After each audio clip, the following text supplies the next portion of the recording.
As Marcus Allen carries from the Los Angeles 38 to the 40, so he picks up 2. It'll be second down and 8. Marcus with a fumble on the first drive of the Los Angeles Raiders. Defensively, it is Jones, Cragen, and Townsend for the Denver Broncos, with Ryan, Mecklenburg, Hundley, and Jackson, the linebackers, and in the secondary, Wright, Harden, Smith, and Foley. We're going to mark it at the 39-yard line, so it is second down and 9.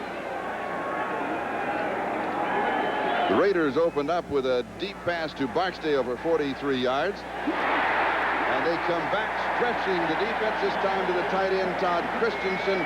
Dennis Smith makes the tackle. 16 yards to the Denver 45. When you can start with a deep pass, as the Raiders did by sending Barksdale deep, you begin to stretch a defense. You force them to move back and give you some room. And no one, in my estimation, there's not a better tight end in the league at finding a way to get open than Todd Christensen. He knows how to use his body and work you, and of course has an excellent pair of hands to go with it. First and 10 of the Broncos 45, no score. And here's Marcus. For a couple of yards to the 43. It'll be second down and 8. Greg Cragen, the nose tackle, is the man who makes the stop. Coming into this game, the Raiders tied with Kansas City and Seattle with records of 5-3 starting the second half. Denver, of course, leading in the West 7-1. The Raiders cannot afford to lose this game. They cannot afford to drop another game behind the Broncos. Well, and the other, conversely, Charlie, if they can win this game, they know that Denver has a killer schedule in the last half of the season, and that would put them actually ahead of Denver in terms of record within the division and record within the conference. And from Denver's side, of course, if they can win today, they can pretty well eliminate the Raiders in the race in the West. And here's Marcus Allen, left side. A little stutter step around the corner, leads forward to the 38. He'll have about 5. It's going to be third down and 3. I think I said that they would be ahead. They would be equal in the division in the conference. All right, let's check the games in progress. And these are the early games. The Giants up 3 on Dallas in the fourth quarter. New England leading, and Cincinnati leading Detroit. That was tied just a moment ago at 17 apiece. Cleveland out in front of the Colts. Houston losing to Miami, and New Orleans upset San Francisco. Pittsburgh defeating Green Bay as expected in a pair of fourth quarter scores, with Tampa Bay in front of Buffalo and St. Louis edging Philadelphia in the fourth quarter. Here we have no score. Denver and the Raiders. Mark Wilson back to throw with pressure, and it is intercepted. Second down, and Mike Martin has the interception. And the defense of the Broncos comes through again.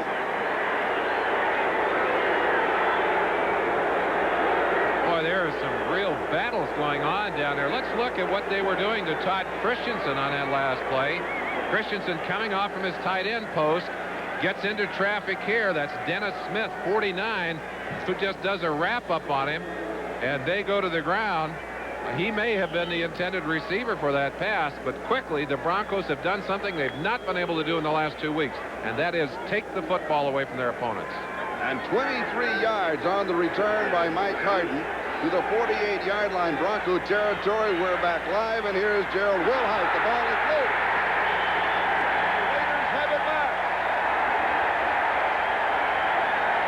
Stacy Turan recovers the fumble. Looks like nobody can hang on to that football today. An indication, perhaps, Charlie, of the emotional level of these two teams. And sometimes when you're really tight, when you're trying to do too much, that's when that ball squirts loose. That ball just bouncing out of there. Couldn't see exactly what happened to it, but you'd expect with that many Raiders in there that someone had a hat or an arm or a shoulder on that football. And we believe it was Greg Townsend who caused the fumble. And Stacy Turan, of course, is the man who did recover it. Raiders have the ball at their own 46-yard line. First down, still no score between Denver and Los Angeles. Wilson with protection stands in, throws. It is incomplete, going to Todd Christensen, his tight end. And now for an update, let's go to New York and Bob Costas. Charlie, after a pass interference call inside the 5, the Bengals are knocking at the door, and Larry Kinnebrew cannot be stopped. He goes in from the 1 with 40 seconds remaining. Now the game has ended, and Cincinnati wins at the Silverdome 24-17. All right, thank you, Bob. Here in the sunshine of Southern California, the temperature climbing through the 80s. We have no score, Denver and the Raiders.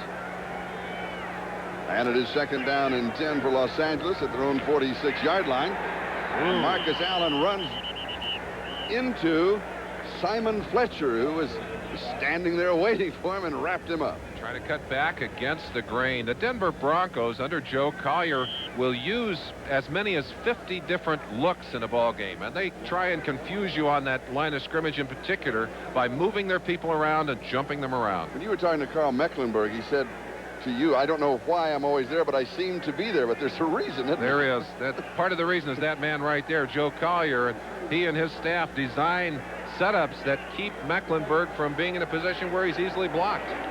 Third down and 11. Just kind of dumped it forward to Hawkins, and he'll be close to the first down. He will have the first down. Randy Robbins finally makes the tackle. He scrambled for a total of 14 yards on the play to the Denver 41, and that's converting on a 3rd and 11. Dan Reeves saying, hey, we're the team that's supposed to have the scrambling quarterback. Mark Wilson did an excellent job getting away from the pressure, and then knowing that he could not make that first down running, watch him as he'll just flip a little forward pass here to Hawkins. Right there, just a little straight pass, not much on it. And Frank Hawkins knows how to get away from people, breaks a tackle right there to pick up the first down. Line of scrimmage at Denver 41, still no score. We're in the opening quarter. Here's Marcus Allen. And the Bronco defense is there, this time led by Jim Ryan. Marcus Allen is still having problems with that ankle, Charlie. And now we'd like to welcome those of you who have been watching the Cincinnati-Detroit game, with Cincinnati winning that by a score of 24-17. And here in the Coliseum, the score is Denver nothing and the Raiders nothing. With just over 7.5 minutes left to go in the first quarter. Second down and 12 at the 43 of the Broncos. Wilson stands in. It is high, but pulled down. A great reception by Doki Williams. The ball pops loose. Recovered inside the 15. I think they blew it down, Charlie, when Doki hit the ground. But Mark Wilson doing an excellent job of standing in. The Broncos have gone 6 games now with 5 sacks or more in a game. But they are able to hold him out here and keep him protected long enough to get that pass off to Doki Williams. And watch it at the end of this play. Doki goes to the ground. That ball in the air, but recovered by the Raiders, so it really didn't matter. Here comes the heat. Mecklenburg, 77, and Cragen inside, or Townsend, 61 inside. A little bit of a hang-up there by 79 Bruce Davis as he turned Mecklenburg away to give Mark a chance to throw that football. And a gain of 23 yards to the Denver 20-yard line, where the Raiders have a first down. And we have a temporary officials timeout, and that means we have this opportunity to welcome those of you who have been watching the Cleveland-Indianapolis games. The Browns defeating the Colts by a score of... Once they gave it right back, and the other time they couldn't get a drive started. So they have not been able to capitalize on a couple of early opportunities so far in this game. Marcus Allen showing motion. Over the middle, the pass is complete to Andy Parker, the tight end. A gain of 7 to the 14-yard line. It'll be a gain of 6. And it'll be second down and 4 as Tom Jackson makes the tackle. So now, Merlin, 13 offensive plays for the Raiders, 7 passes, and the other 6 rushes by Marcus Allen. Well, you're going up against a defense that plays very tough against the run. They were number 1 in the league against the running game until last week. Kurt Warner averaged 6.6 yards per carry on them. But they are much tougher against the running game traditionally than they are against the passing game. That is Andy Parker's second lifetime reception in the National Football League. Here's Marcus Allen inside of the 10-yard line. An excellent effort by Marcus Allen. Watch Marcus as he stretches for this first down. I'll tell you, just an amazing player. He and Elway both, the kind of players who can make something out of nothing. That play is dead there, except for Allen's ability to change direction and then to control his body well enough to fall forward. I think knowing full well what he had to get for that first down. Report on Rulon Jones, a strained left knee. They think he can return to the lineup. It would be a blow if he can't. 11.5 sacks on the season. And it's a first down at the 10-yard line. Marcus spins to the 9, maybe the 8-yard line. Townsend makes the stop for the Broncos along with Mecklenburg. One of the things that Denver does defensively is to roll a lot of people in and out of the game. In fact, they really have 20 people. You see 3 coming on, 4 players coming on now. Joe Collier really has 20 people that he considers to be starters in that defense. I don't think anyone will use more people. You see him jogging. He's not exercising, folks. He's sending in a signal from the sidelines. That's the defense he wants. And you know, Linus in his security blanket, well, I think the playbook of Joe Collier is his security blanket that he always carries with him. At the 9, second down is goal to go out onto the left side. And he gets just about to the 7-yard line where it's going to be third down and goal to go. Ken Woodard makes the tackle. Anytime Marcus Allen starts to the outside, you've got to be concerned about him. But very good quickness on the part of the Bronco defense. They're very quick inside and at linebacker. They were out there to meet him. One of the most important third down situations early in this ball game, because if the Bronco defense can turn them away, then the Raiders have to settle for the field goal. Well, you'd love to have 7 points on the board right here, Charlie. This all started with Stacy Turan recovering the fumble. Here's pressure and the sack at the 20-yard line. Townsend got him, and that is the first sack for the Denver Broncos. He'll lose 13. Mark Wilson is not blessed with the kind of elusiveness that a John Elway has, although we saw him make an excellent move earlier, but he can't get away from Townsend here. Andre Townsend stripping him down from the backside. That's going to make a much longer field goal for Chris Barr, and it's windy here today. Not usually windy in the Coliseum, but the wind is puffing here today. From 38 yards away, Chris Barr, who has hit 12 of 14 this year. And he has it from 38 yards out. And the Raiders move in front of Denver by a score of 3-0 with 3:19 to go in the first quarter. And when you think of field goals in these two teams, let's go back to last year and overtime. 2.5 minutes into overtime. Third down situation, and Chris Barr looking to end it from 32 yards away. Here it is. It is all over.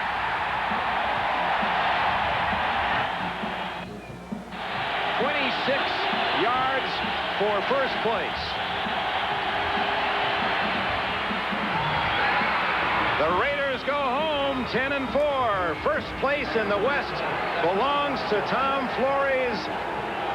Silver and black. The voices of Marv Albert and Dick Enberg, and when these two teams have matched it up over the last 6 contests, I mean, it always comes down to a field goal or less. It's been a strange and highly competitive season, Charlie, and of course the game earlier this year in Denver won by the Broncos 38-36 in a wild shootout. So they continued on that course this year as well, and from the early goings here, we can expect the same kind of day today. And something else, in the last 6 games, the team that has led at halftime has lost the game. Now, that is a strange stat. That's not one you would expect to see. Well, Mark Wilson so far able to have more opportunities by far than Elway. Elway really looking to his first major opportunity to get going here. Barr kicking off with Lang and Bell deep. And it is taken at the 3-yard line on the return by Ken Bell. Fumble. Kicked away. It is inside the 5. The Raiders may have it. No. The flag is down back at the 18-yard line. The original signal was that Denver had recovered. Let's see if the official pointed the wrong way. Very concerned Dan Reeves on the sideline. Let's go back and look at the play. Ken Bell, the rookie, getting great pressure here as he heads up into traffic. 56, Jeff Barnes put his helmet right on the ball, and I believe that might be construed as an illegal bat right there. By Andy Parker, you're right. Andy Parker just stood up and whacked that football. Here's another look at it after the fumble. Watch the shot as number 56, Jeff Barnes, just put that helmet right on the football. Tom Jackson, 57, had a shot at it, and that's volleyball there. And there is a flag down as the Raiders have recovered the ball. That's Vance Mueller, number 42, the rookie taken in the 4th round of the draft out of Occidental, but we'll go back to the penalty flags. Well, and the Denver Broncos pointing toward the Raiders, but let's see what happened on the play. Jerry Seaman, the referee, with the call. We had illegal batting the ball during a fumble in the direction of their goal line, so there's a penalty on Los Angeles. Since it was during a loose ball, Denver will retain the ball, and we'll have a 10-yard penalty, first down. So the decision is that the illegal bat took place while the ball had not been in the possession, was not yet in the possession of the Raiders. So they're going to give the ball back to the Denver Broncos. A costly penalty. There's the bat again. Andy Parker goes up and swats the ball toward his own goal line. And the Raiders did not possess the ball at that time. It was a free ball. So the ball, they'll mark off the penalty and give it back to the Denver Broncos. And Denver has dodged another big bullet here early.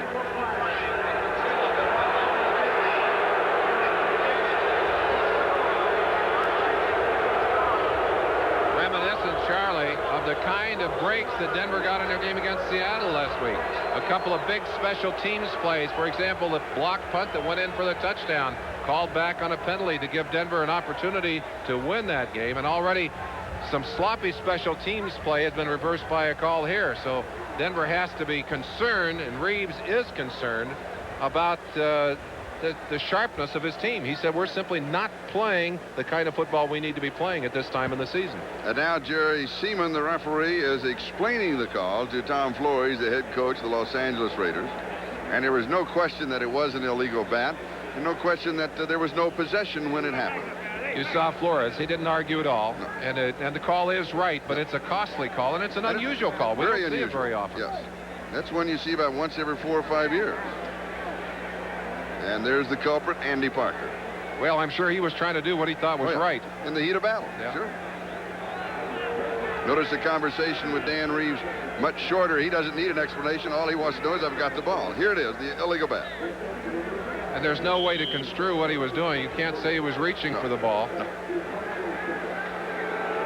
And so Denver has possession at their own 28-yard line. First down. Trailing 3-0. Just over 3 minutes to go, first quarter. The give is to the second back, Sammy Winder. Pickup of about 6. It'll be second down and 4 as Matt Millen makes the tackle. One thing the Denver Broncos are doing this year is running the football more effectively. And we'd like to welcome those of you who have been watching the Buffalo-Tampa Bay game. Buccaneers winning that 34-28. And here it is the Raiders in front of the Broncos 3-0. Second and 5. Elway with pressure, and he is sacked at the 21-yard line. Sean Jones got him. That is his 7th sack of the year and the first for the Raiders.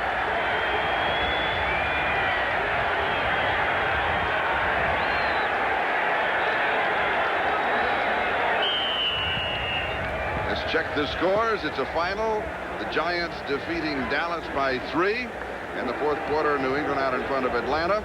And here are other finals with Cleveland, Miami, and New Orleans upsetting San Francisco.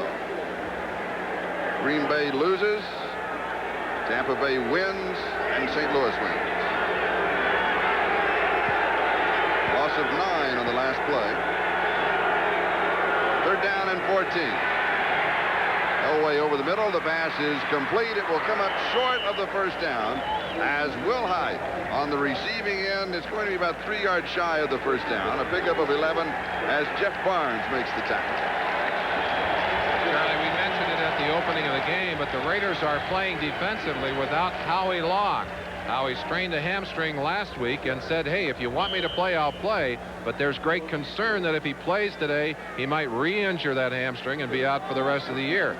So far, they're putting good heat on Denver without Howie in the lineup. And this is one of the men they put the heat on. Chris Norman, his first punt good for only 26 yards. They're sending everybody again. They'll come after him. Bad kick the first time around, and here they come.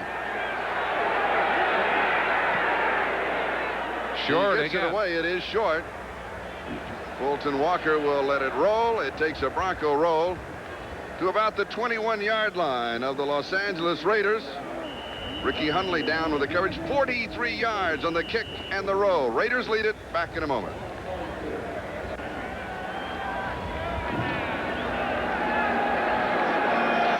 The ball at the 22-yard line. The Raiders in their own territory.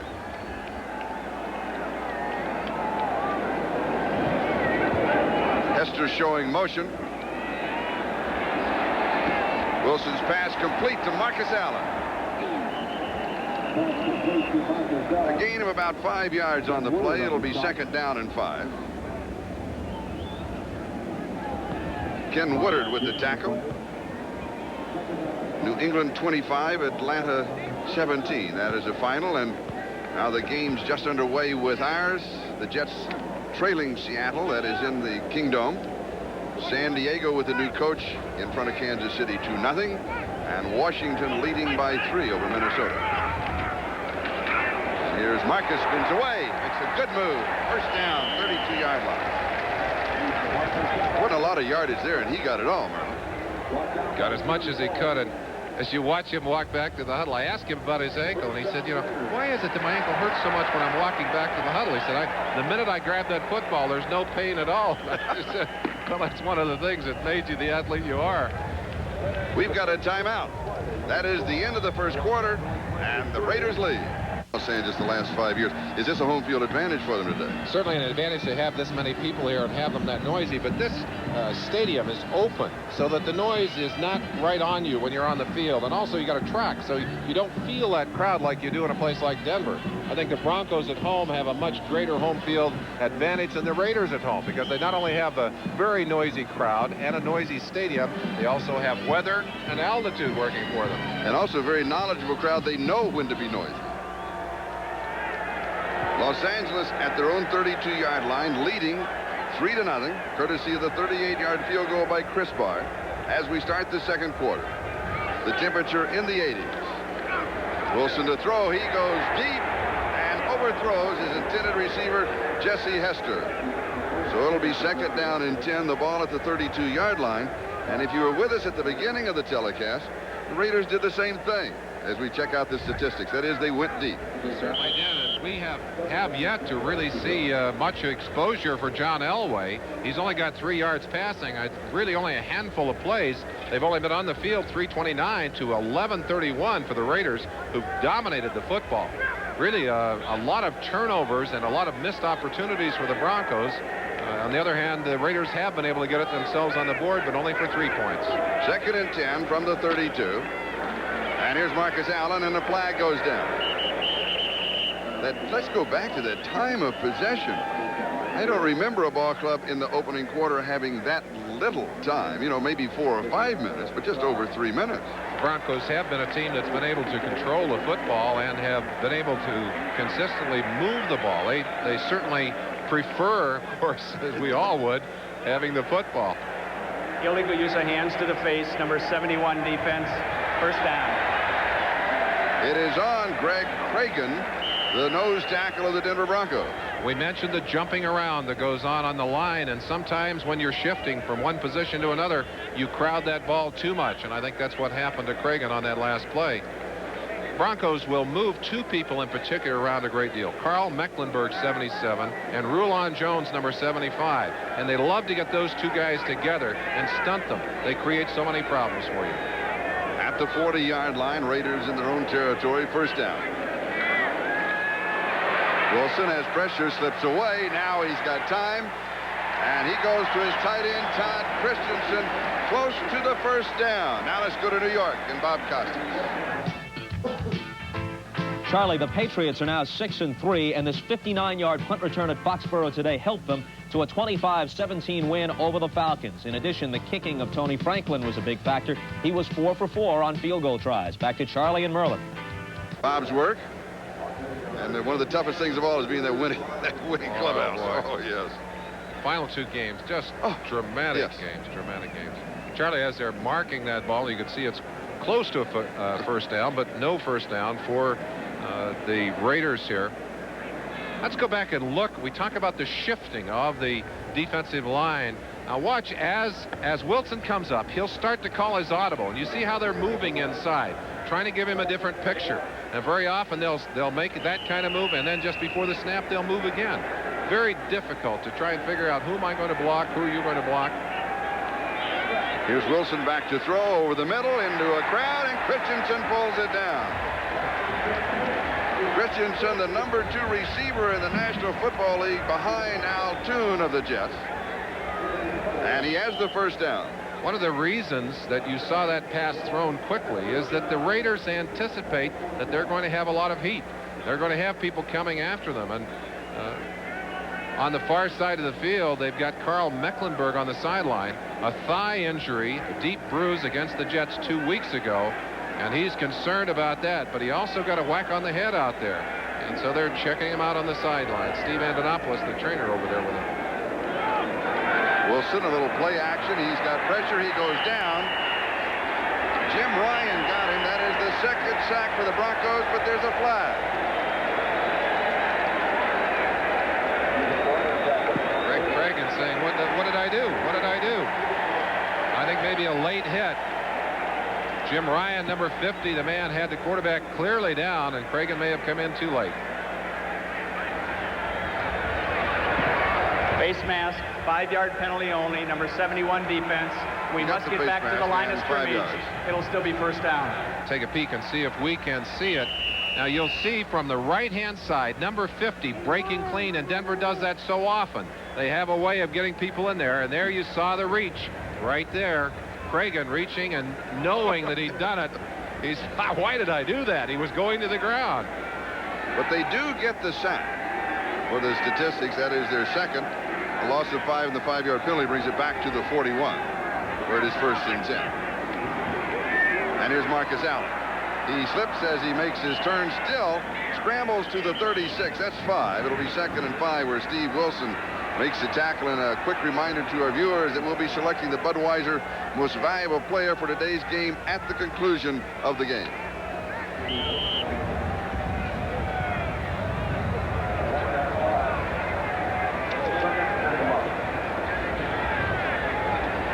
.23 and counting. That is the time remaining in the first half. The Raiders leading Denver by a score of 3-0.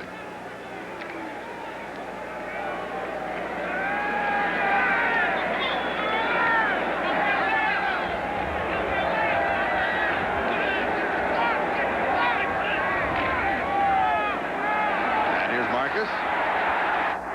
Oh, he's something to watch. Inside the 20 and pushed out of bounds at the 20-yard line. The Broncos came to the line with 9 men that time. The Raiders countered by sending Marcus outside. He'll take a little dip right there and then just use his speed to get all the way to the outside and down that sideline, picking up the first down and valuable yardage, and making Joe Collier on the sideline scratch his head. What do we do now? Because when Marcus can get outside of you that way, he can really give you fits. Not only the only running back to gain 100 yards this year against the Broncos, he had 102 yards rushing. He had 102 yards receiving in that ball game. Just inside the 20. Napoleon McCallum comes in as Marcus takes a breather. And we'll check the games in progress in the National Football League. In the second quarter, Seattle leading the Jets. San Diego and Kansas City. Al Saunders, the new head coach at San Diego, and Kansas City had to say, why me? Why did you wait one more week? And Minnesota leading Washington. The Vikings are for real.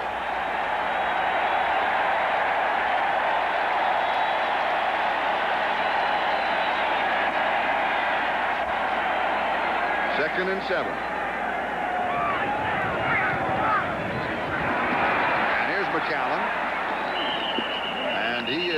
picked up after a gain of a yard on the play. Now let's go to New York and Bob Costas. Charlie, the new Seattle quarterback is Gail Gilbert in relief of David Craig. And look at this. Against the rush, he lost one to Darrell Turner, who makes the catch over Johnny Lynn for 27 yards. Now, just seconds ago, Ken O'Brien throws a 50-yarder to Al Toon, and the Jets reclaim the lead at 10-7. So they've got a good one going there. Certainly do. And Charlie, when I was playing, we used to keep track of the quarterbacks that we put on the bench. And the Broncos can lay claim to having put Dave Craig on the bench last week. Fourth quarter, he was a -21 in passing when he finally left the game. Time remaining in the first half, and look at the time of possession. Thus far in the ballgame, the Broncos have had the ball only 3 minutes and 29 seconds. Well, that's the best way to take care of any offense. You don't let them have a chance to get on the football field. And, of course, they have been assisted in that by one Denver turnover. But the Raiders have turned it over twice to them, and the Broncos just unable to take advantage of their opportunities so far in this game. 3rd down and 5, 11th play of this drive. The ball at the 14-yard line.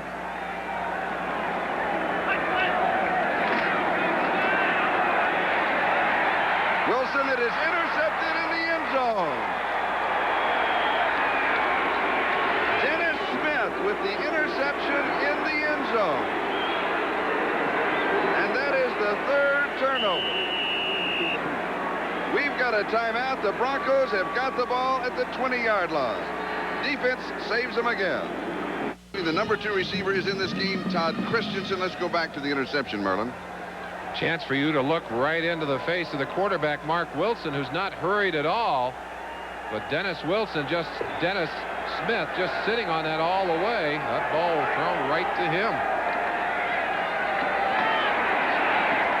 Sammy Winder with a gain of a couple of yards on the play. We talked a lot about defense so far in this game. Bob Zeman on the right calls defensive signals for the Raiders, and on the left, Joe Collier. An interesting relationship. Zeman played for the Broncos going back to 62 and 63 and coached under Collier 78 to 82. Said the thing he learned most from Joe Collier was meticulousness, that preparation cycle, not leaving anything to chance. He said it was a valuable part of his education as a coach.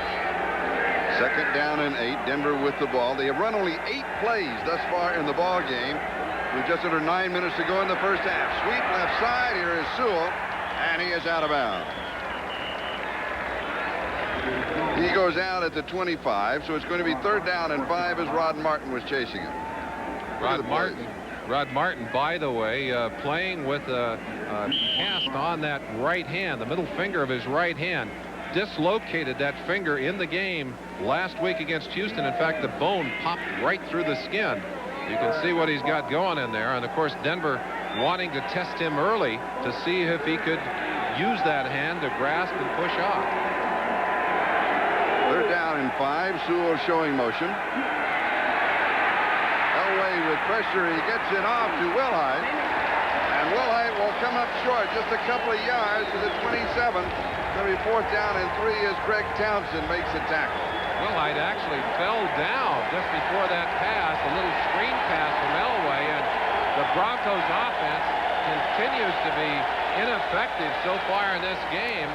And Elway has not shown us any of the flash and sizzle. Big smile there, but I don't think he has that much to smile about right now, as the Raider defense really having their way so far with the Broncos. And it was Stacy Turan who was applying the pressure, and now they'll apply the pressure to Chris Norman. 2 punts, averaging just 34.5 yards. Fulton Walker is the return man. The Raiders are sending 10 after the kicker. It's getting a little bit better. Oh, that's a low kick, though. That's a return ball, Charlie. 12 yards on the return, and the flag comes flying. 41 yards on the kick. Clarence Kay was down for the Denver Broncos. We'll sort out the flag. According to the applause of Stacy Turan, it'll be against Denver. Thus far in the ballgame, John Elway has completed only 2 of 3 passes. Face mask called against the Broncos. The aerial attack of Denver, 14 yards thus far. Face mask, 5-yard penalty only. 1st down. It was during the The Raiders will have the ball. Go ahead. An inadvertent face mask. That's the short penalty. We'll be back. All kinds of things can happen. This is John Elway as a receiver. 23 yards on the touchdown pass from Steve Sewell. That was the last time these two teams met 2 years ago against the Chicago Bears, where Marcus Allen had this. Very fine pass and a big play in that game. Those are the kind of tricks that you try and do to keep a defense going. Denver's hoping they can pull some tricks out of their sock today. They need to get some first downs. That's the first trick they need. And here's Frank Hawkins with a couple of yards to the 50-yard line. I know they're marked at the 49. And it's going to be second down. Look at the first downs. 9-0. No offense for Denver at all. Broncos really dead cold here. They started the game against the Jets that way, and in an earlier game against the New England Patriots also had a horrible first half. Dan Reeves looking over his checklist. He has plays on there by down and distance and situation. Not many winners so far on that list today. Mecklenburg back in on defense for Denver, and here is Wilson to throw, and he opens this one up and overthrow. Jesse Hester is intended receiver. It'll be third down and 9. Mike Harden had the coverage. Let's check the games in progress. The Jets continue to lead Seattle by 3. San Diego shutting out Kansas City, and Minnesota ahead of Washington by 4. We talked about number 77, Carl Mecklenburg, and putting him in a position where he can go one-on-one on a back. Frank Hawkins, number 27, doing an excellent job, and that's the matchup that Denver wants. They don't think there's a back around who can block Carl Mecklenburg. Third down and 9. Doki Williams in motion. Incomplete to Todd Christensen. It'll be fourth down and 9 at the 49. Not a good pass from Mark Wilson. He has time to throw the football, although he will be pressured right at the end by number 77, Mecklenburg. You see the stunt between he and number 75, Rulon Jones. And I think right at the end there, Mark Wilson felt him coming, and Wilson, you saw him take that shot to the leg, threw that ball high in reaction to the pressure, and he's limping as he heads for the sideline. And Ray Guy with his first punt.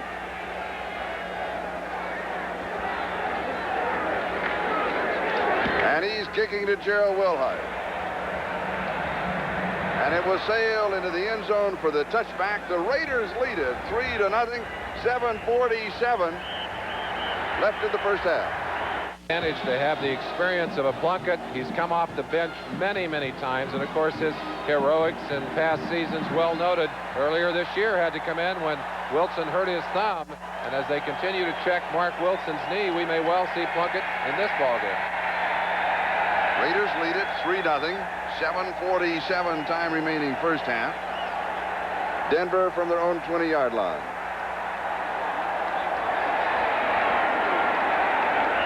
Sammy Winder picks up 6 to the 26. Second down and 4. Let's go to New York and Bob Costas. Charlie, the last time we checked with you, Ken O'Brien had just thrown a 50-yarder to Al Toon. Very next possession off a play-action fake. Up top, 83 to a wide-open Wesley Walker. He outsprints the two defenders to the end zone. It's 17-7 Jets. Thank you, Bob. So the other two teams behind the Raiders that are chasing Denver right now are trailing in their game. Total offense for the Broncos, 29 yards. That's the bad news. The good news is they trail only by 3. And here's Sammy Winder. First down at the 32-yard line. That is the first down in the ballgame for the Denver Broncos, and it comes with 6:54 left in the second quarter. Broncos using a little trickery to make that play work. A good job of faking by Elway, who went back to make it look like a pass while Winder was chewing up some yardage. But so far, Denver's offense not able to get anything going.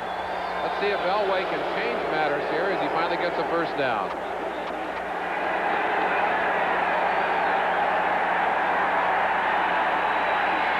Sammy Winder slips a couple of tackles and fights his way past the 35 to the 37-yard line. He'll have 5, and it'll be second down and 5. Jerry Robinson makes the tackle, and Winder has carried the last 3 plays. Lester Hayes on that side working on Watson, and they don't like each other. He pushes Watson right out of bounds and then comes up. Lester also doesn't really like to stick his nose in there on the tackles, but he and Watson in there, you come right back at him. Watson comes back at him. There's no love lost between these two teams. Now there's a lot of talking going on when Lester's involved. And here's Winder, drop for a loss. He'll lose 2. And it's going to be 3rd down and 6 as Matt Millen makes the play for the Raiders, and 3rd and 6, and that means that Elway will be throwing. The man looks like a bulldog, doesn't he? Let's go outside, though. Vance Johnson now working on Lester's solo. A lot of words in the papers between these two. Lester saying, "You're not going to cut me," goes right after Johnson's head. Be interesting to follow those matchups during the day. Lester Hayes, a very physical football player, and no love, believe me, lost between he and the receivers of this Bronco team. 3rd down and 6, 3 wide receivers in for Denver. And Elway goes deep, and it is caught to the 11-yard line. Mark Jackson, the rookie from Purdue. Well, maybe Lester is concentrating so much on the physical game that he neglected his responsibility of coverage. 53 yards on this play to the speedster, Mark Jackson. And watch him as he just gets a break on him. Lester didn't get the bump in the 5-yard zone and then goes up and mistimes the jump. Mark Jackson comes down with the football, and Van McElroy, 26, finally makes the tackle. Lester's saying, "Hey, no, Lester, you're not going to get away with that one. You're not going to sell that one to the official." The one play that the Broncos needed to get back into this ballgame, because time of possession really doesn't count unless you put some points on the board. The only thing that matters is the score at the end of the day. Broncos have a chance to go ahead with a big play here. Here's Winder. Sammy spreads to the 5-yard line. He has 6. It'll be 2nd down and 4. Reggie McKenzie stops him at the 5. And the game's in progress. The Jets leading Seattle by 10. San Diego, look at that. Now it is 16-0. And Minnesota still leads Washington by 4. Second down and 4. The ball just outside the 5. Charlie Elway is such a dangerous runner down inside. Loves that little draw play, quarterback draw down in this area. Here's Winder again to the 3. So it's going to be 3rd down and a couple. And McElroy leading the Raiders defense. There's a man on the sideline they'd love to have on the field. Howie Long, hamstring injury, being a bit of a cheerleader right now, trying to get that black-shirted Raider defense to stiffen up. 3rd and 1 down there. Their backs are to the end zone. Elway and the Bronco offense trying to finally get some points on the board after a very frustrating and sloppy first half. 3rd down and 2 at the 3-yard line. And we've got a flag whistle sounding. I think we had an offensive lineman lifting up inside, and boy, that is a costly penalty. Oh, delay the game. Took too much time. In his 4th year, that's the kind of penalty that Elway will be kicking himself for, and you see him dropping his head right there. He's looking right into a 30-second clock, so he has no excuses.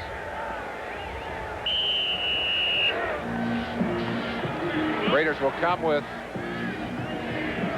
pass defense substitutions. They too use a lot of players on the field, a lot of specialists. Jeff Barnes in, Sammy Seal in. Seal, by the way, playing a great deal for Mike Haynes, cornerback still with an ankle problem, and he is not on the field right now. 3rd down, 7. The ball at the 8-yard line. Blitz. And here is Sewell. On the inside handoff, and he scores.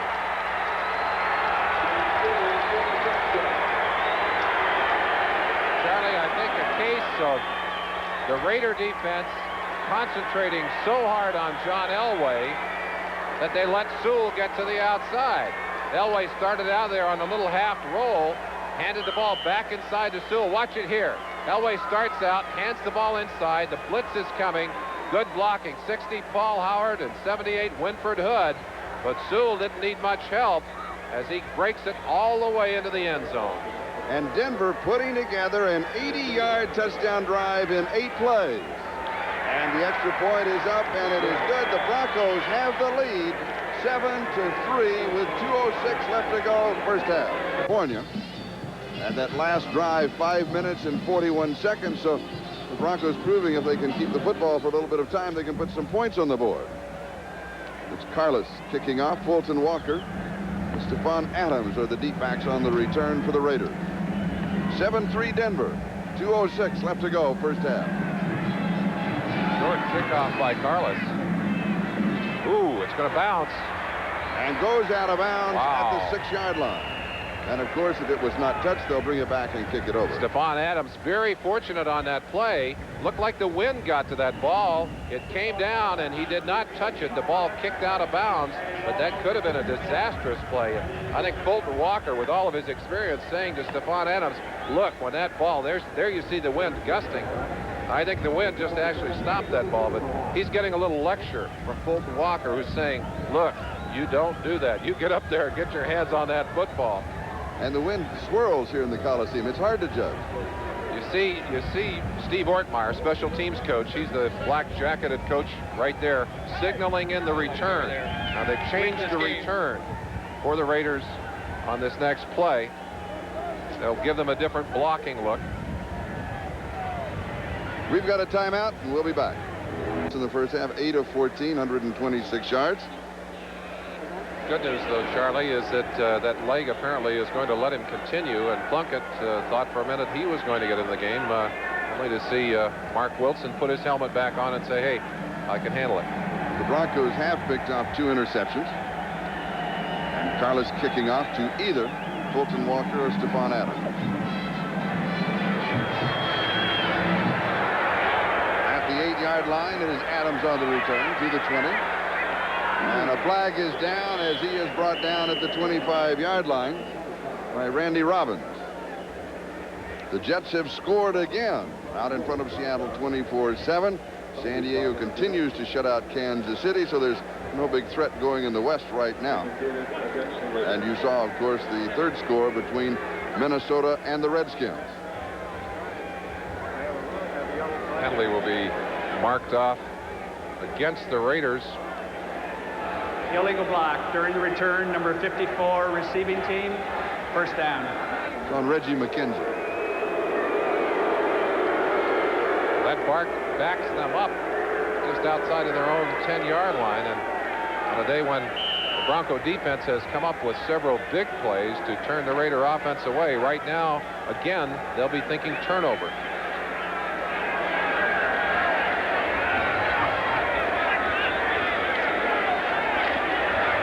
Here's Marcus Allen. He is back to the line of scrimmage, and that is it as Ricky Hundley makes the tackle. It'll be second down and 10. A chance to watch Ricky Hundley in the middle of that defense for the Broncos. Their leading tackler is the man that right here. Now watch Hundley as he's taking his read, looking back into the movement of the lineups, and then he'll break out of there to make the tackle. We've got a timeout as he makes the tackle. We'll be back. Flag is down. The pass is complete to Dokie Williams at the 36-yard line, but there's a marker back at the 17, 25 yards if it stands. What a great catch by Dokie Williams. Stretched out to maximum as he just dove for that football. And the penalty is against the Broncos. That ball overthrown, but Dokie says, no way, I'm going to go get it. And watch the way he has to fight to contain that football before he finally rolls out of bounds. The ball at the 36-yard.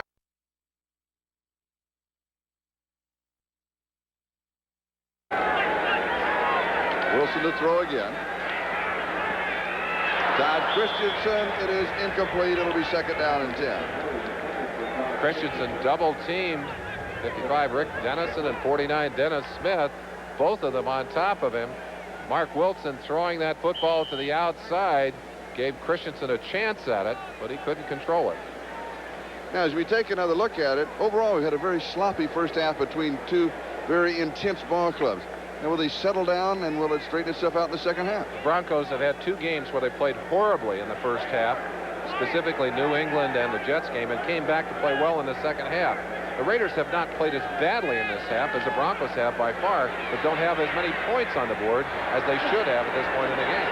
Flag is down. The pass is incomplete. The clock is stopped. 1:19 left to go, first half. Holding against Denver.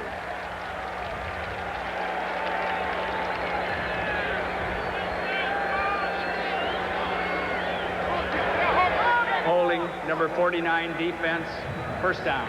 Dennis Smith on Todd Christensen, number 46. Watch him here. Todd comes off the line and spins to get away, and Dennis just grabs a hold and hooks right there on the inside. Knew that he couldn't let him go. Trying to use that, trying to stay close enough so the official wouldn't call it, but they ticketed him for it. First down at the 41. Good protection. Drops this one off. Juggled by Marcus. And still manages to salvage 6 or 7 yards. Boy, amazing. Not the kind of catch you recommend. A few words right there for Ken Woodard with Marcus, but he still got the yardage. And we'll be back. These teams later on in the game, particularly in the fourth.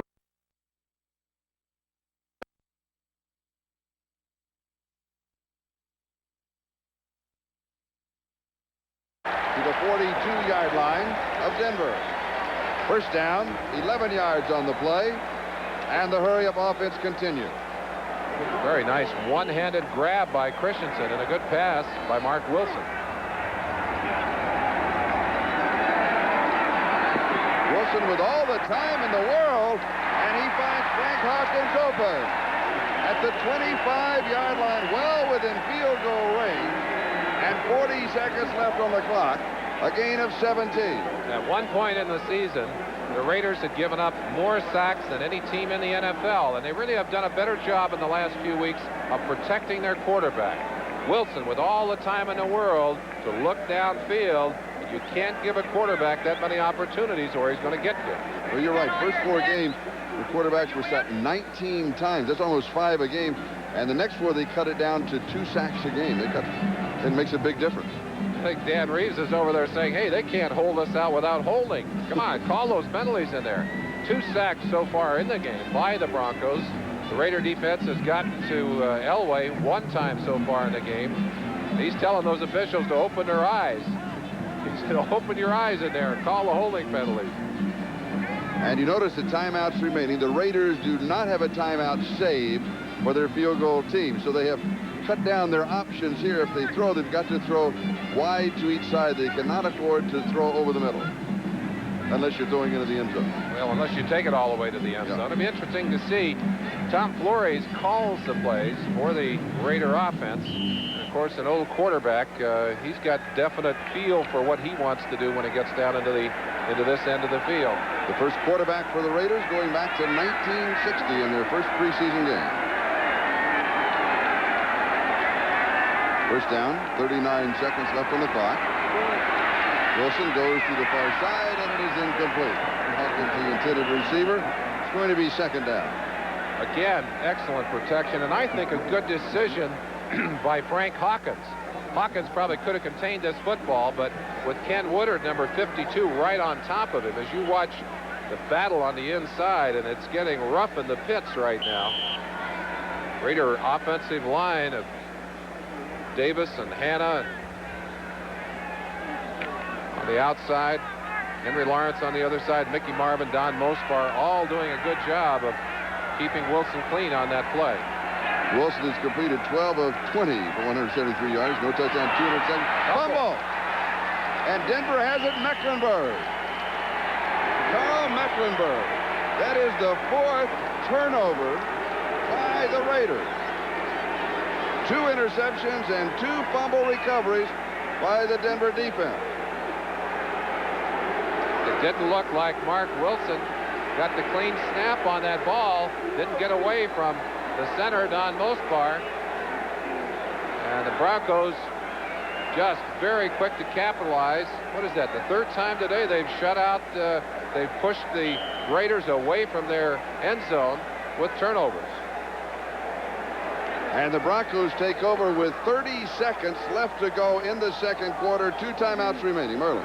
Charlie, interesting to note that in the last 2 games, Denver's a -5 on the turnover table. They've given it up 5 times more than they've taken away, which is 0 times the last 2 games coming into this one. Oh, this pass is complete to Gerald Wilhite, and he is dropped immediately by Jeff Barnes. Gain of about 4, and they were all tough yards. 2nd and 6. Well, it's a football game, but inside of that game, it's a whole series of individual battles. And here's one. Wilhite, Jeff Barnes, number 56, and I think maybe Jeff Barnes won that one. And Denver says, we'll just let the clock run down. And the gun sounds. That is the end of the first half. It's Denver 7, Los Angeles 3. You surprised? I don't think either coach can be happy with the performance of his team in this first half. Defensively, the teams have played better than they have on offense. But both Reeves and Flores, I'm sure, are going to have a very serious conversation with their offense. Los Angeles dominating the clock, but only a 38-yard field goal. Back after these messages from your local station.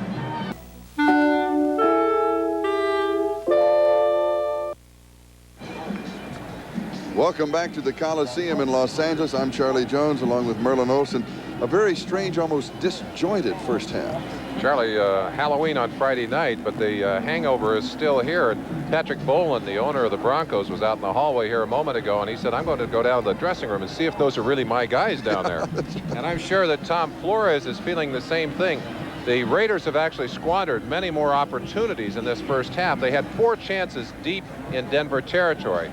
First time Marcus fumbled the ball and the Broncos recovered it. Second time they were intercepted by Mike Harden.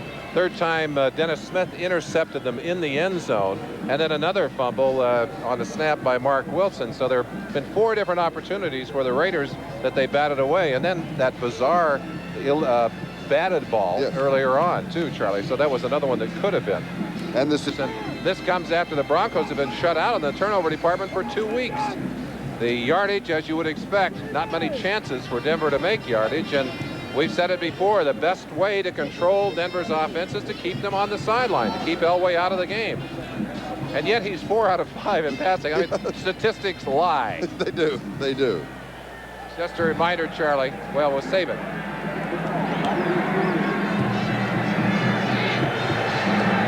And the kickoff is, oh, did he go out? No. Oh. Ever so close. Gene Lang just tippy-toed right to the goal line. See how close his toes came to that goal line. Watch it now. If he touches that goal line, that's the brakes. Ooh, just barely. The ball can't go out either. So he can't go take it out. I guess really it's the ball that controls it. He can't put that ball out over the line, but it was dreadfully close. You go back to the plane of the goal line from the other side that Certainly we talk about so many times. All right, Denver from their own 20-yard line, first down, leading in the ball game 7-3. And that might be bad news. With play action fake, Elway throws. The pass is complete. Clarence Kay, the tight end. And the Broncos open up, moving to the 44-yard line. 24 yards on the play. Reggie McKenzie with the tackle. Charlie, you said it might be bad news for one reason. In the last 6 games, the team that led at halftime between the matchups between the Raiders and the Broncos has ended up losing the ball game. Well, they've got a lot of work cut out for them on the field, and at least Denver's offense starts out with a positive note. Good play. And that's the strangest statistic as we have in this ball game.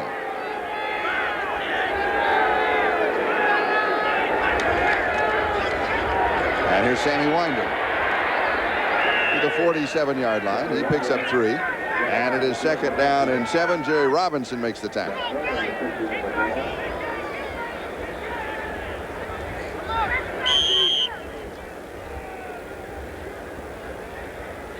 Marcus Allen has an ice pack on as if his cheekbone. Well, he may just be cooling down there. We mentioned the heat. Temperature still right up around 83, 84 degrees, and hotter on the field. Inside handoff to Winder. 4 more yards to the Los Angeles 49. Giving you a chance to look in on the individual war taking place between Lester Hayes and, in this case, Vance Johnson. Watch the contact here. A little swat to the side of the head, and Johnson having to kind of restrain himself. Now, that'll get Lester a foul because you're not allowed to go to the man's head, and you're not allowed to contact the receiver 5 yards downfield. But he got away with it that time. 3rd down and 3. Of course, that being a running play, the officials will overlook it, and we had some movement in that offensive line of Denver. Yeah, we said sloppy. And we've got some fisticuffs going on at the 50-yard line.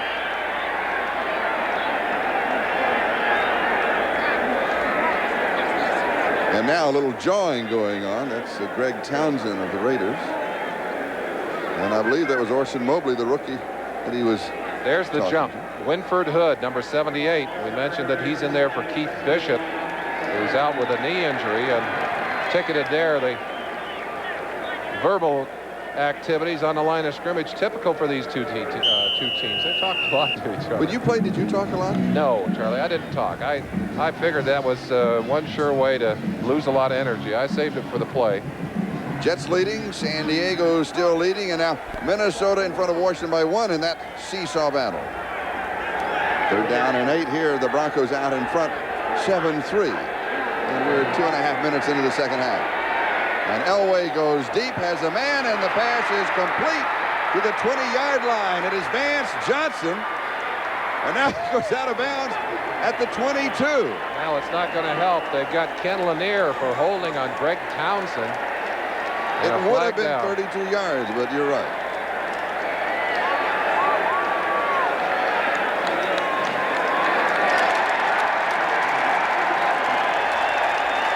Let's look at the play anyway. It's a shame when you lose one this artistic, and believe me, Denver hasn't had many artistic plays to look at today. There is Johnson streaking down the near sideline.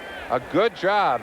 Stephon Adams, the man who tried to stay with him, he goes about 17 times around and finally out of bounds. But great concentration. That is so hard to whip back and catch the ball. Let's look at Lester Hayes now. You've seen Lester hammering a little bit. There he is in his back pedal, and then breaks out of the back pedal, staying with Mark Jackson, and then looking back to the ball. But he's a long ways away from the action. And the 10-yard penalty against Denver. It'll be 3rd down and 18. The Raiders, you know, has been penalized only twice for 20 yards. Since that melee in Kansas City, they have really cut their penalties down. Well, they certainly have.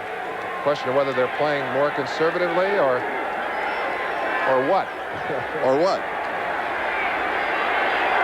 Elway throwing back on the delayed screen to Wilhite, and he dives to the 45-yard line. He has 9, but it'll be 4th down and 9.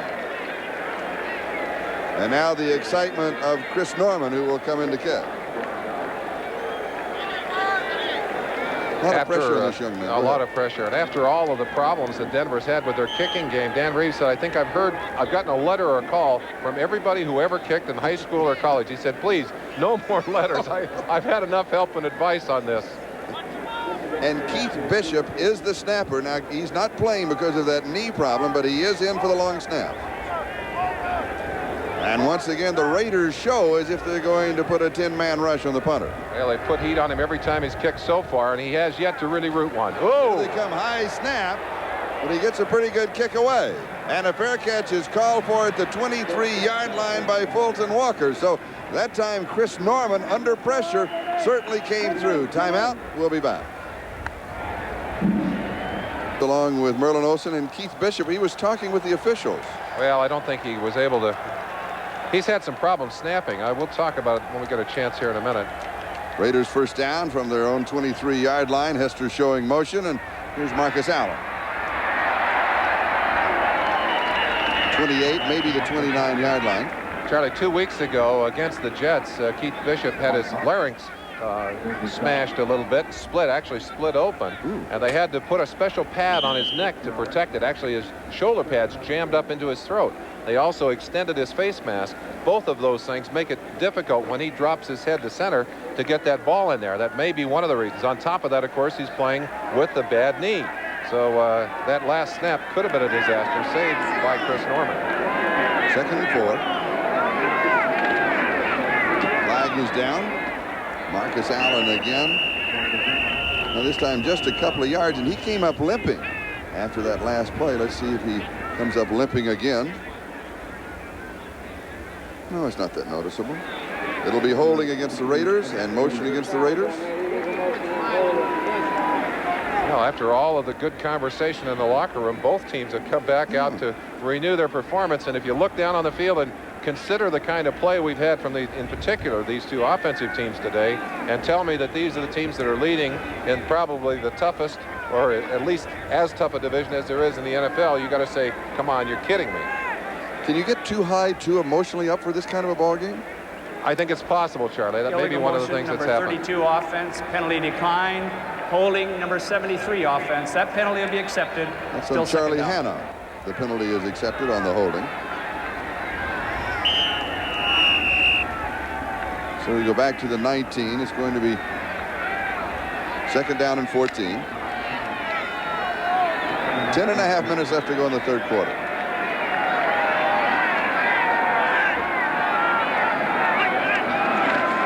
And here's Marcus Allen again. And he's pulling Andre Townsend. Broncos will do a lot of slanting and shifting, and they like to free up Carl Mecklenburg, number 77, on the outside of your picture there. Watch him as he steps in, takes on the blocker, and then reacts to the inside to help Greg Cragen, or Andre Townsend, actually, number 61, make that tackle. Good move. Mecklenburg has to control to the outside and then come back inside to help Phil. Now they played Mecklenburg all over that defensive line, inside, outside, up and down, as also as a linebacker. Does the opposing quarterback look for him when he comes out of that set? Better.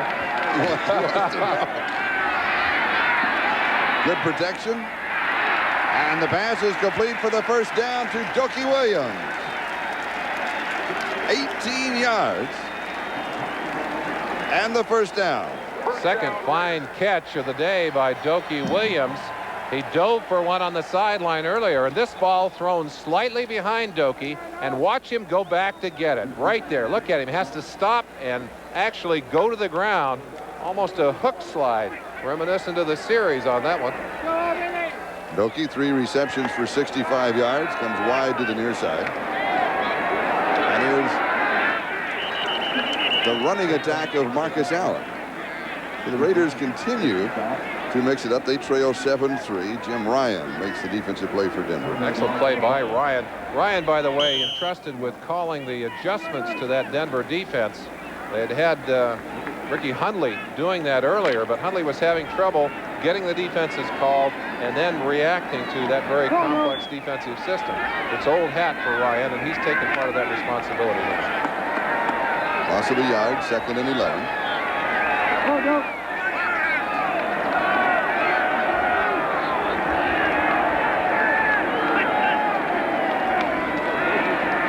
Wilson with pressure, and it will be incomplete.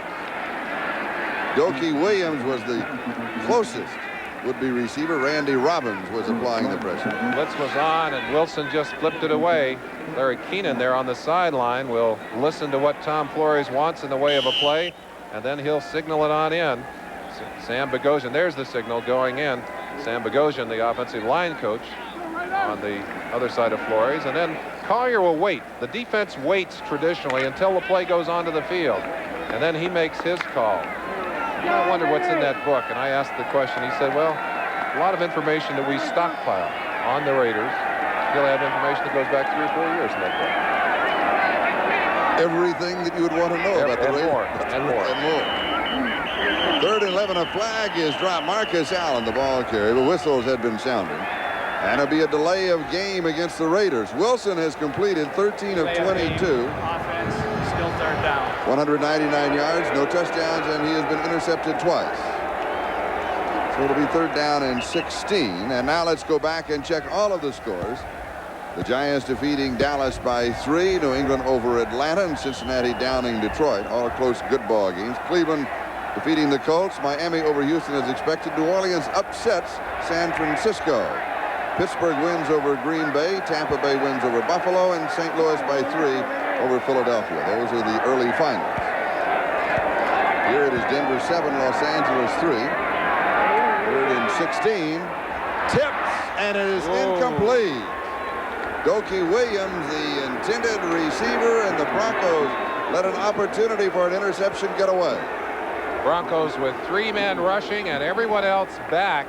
Mark Wilson with time found Doki Williams and threaded the needle on that ball. I don't know whether it was touched there, but they're very lucky that Robbins ran into Louis Wright. Randy Robbins and Louis Wright collided, or that ball would have been intercepted.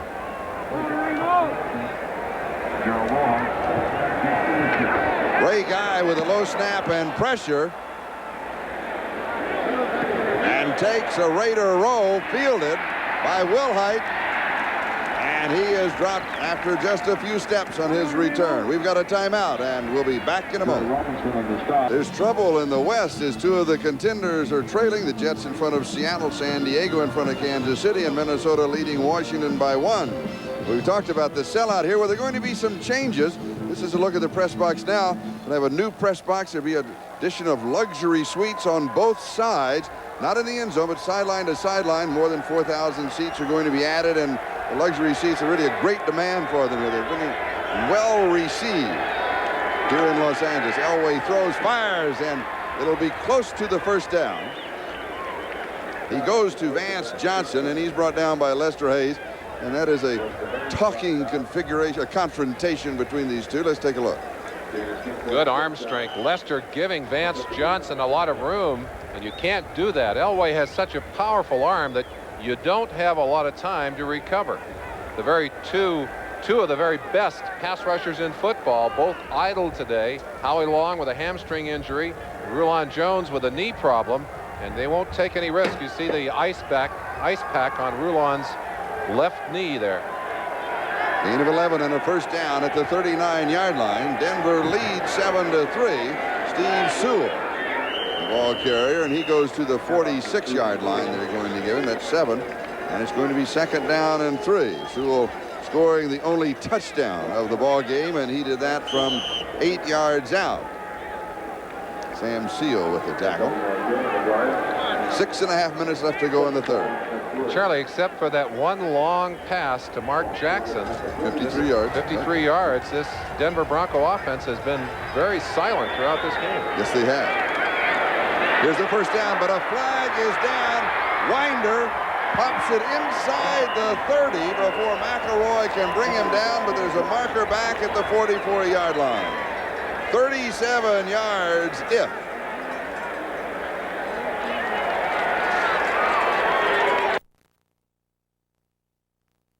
They're moving on down the field.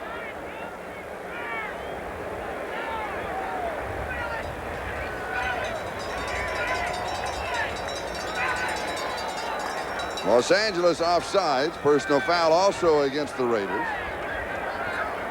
And so the play stands. It's the first major foul against Los Angeles, what, in 4 weeks, Charlie? In 4 games, you're right.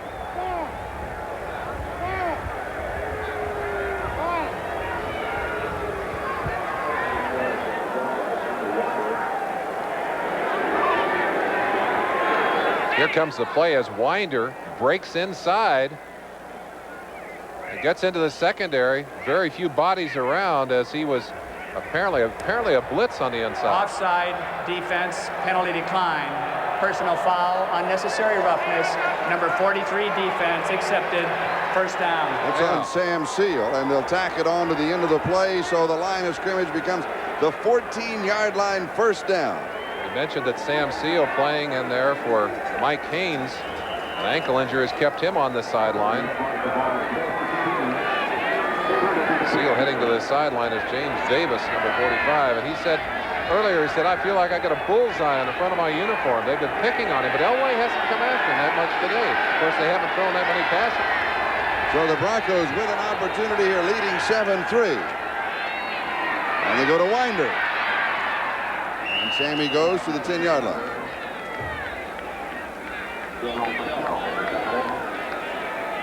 Reeves will use some substitution here. That's Gary Kubiak signaling in from the sideline. Let's see if we can see what Sammy Seal did to draw that foul.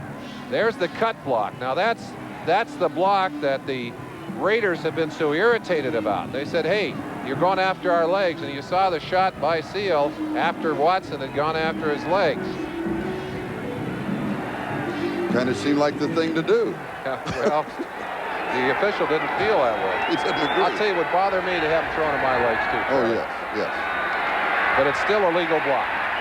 Winder and Robinson with the tackle. Perhaps they ought to change the rule on that. Let's go to New York for an update.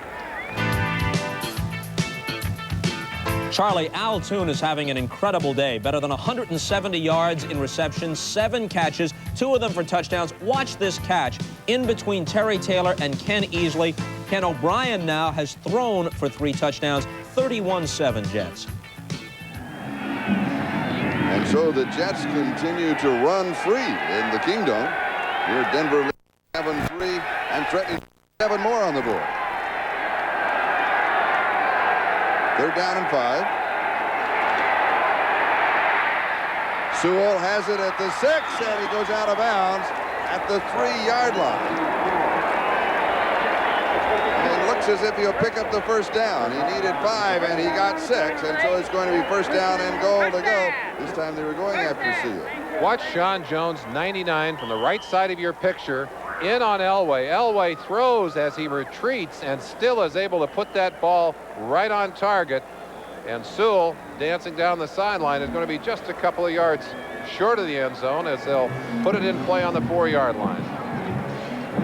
And it's 1st down, goal to go, just inside the 4.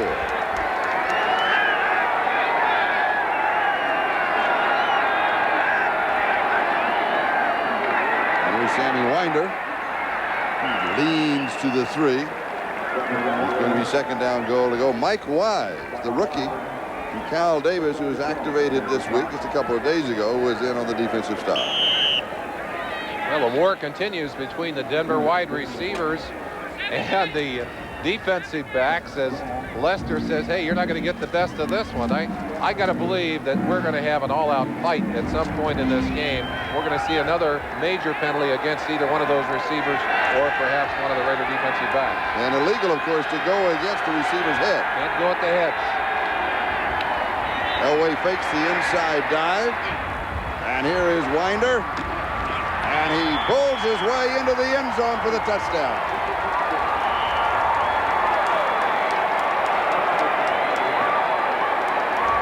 And a penalty on the field. Holding number 93 defense. Penalty decline. Unusual call. 93 Greg Townsend, a defensive end, called for holding. Elway with a good play-action fake that froze the defense and then could not find an open receiver in the end zone. Just flipped it out to Sammy Winder. Sammy found enough room to squeeze into the end zone.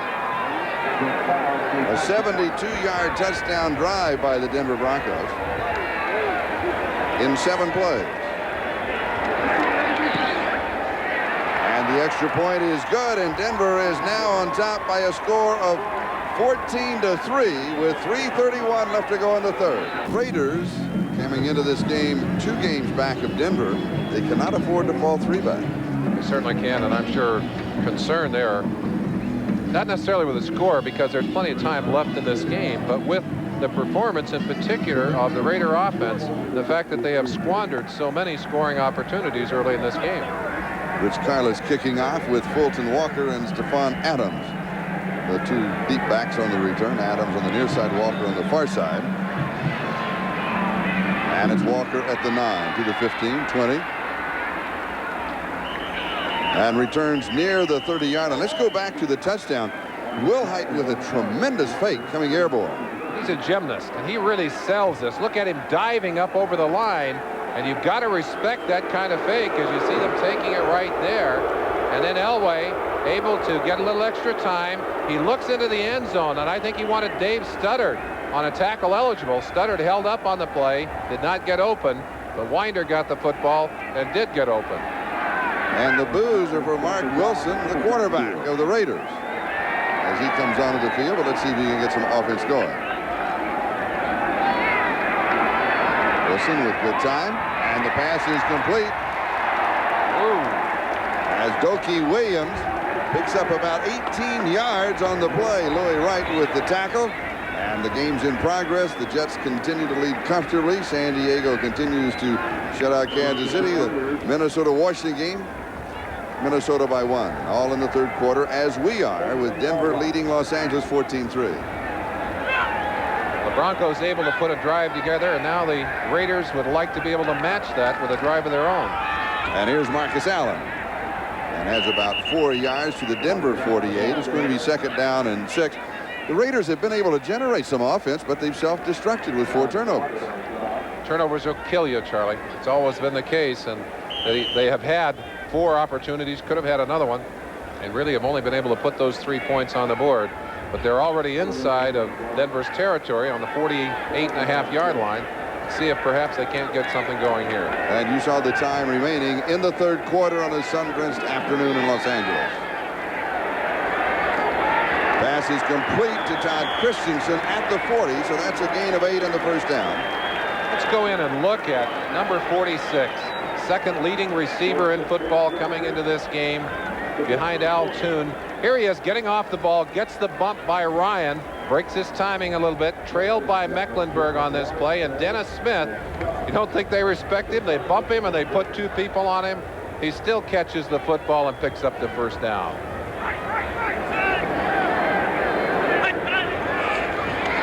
First down, Denver 40, pass over.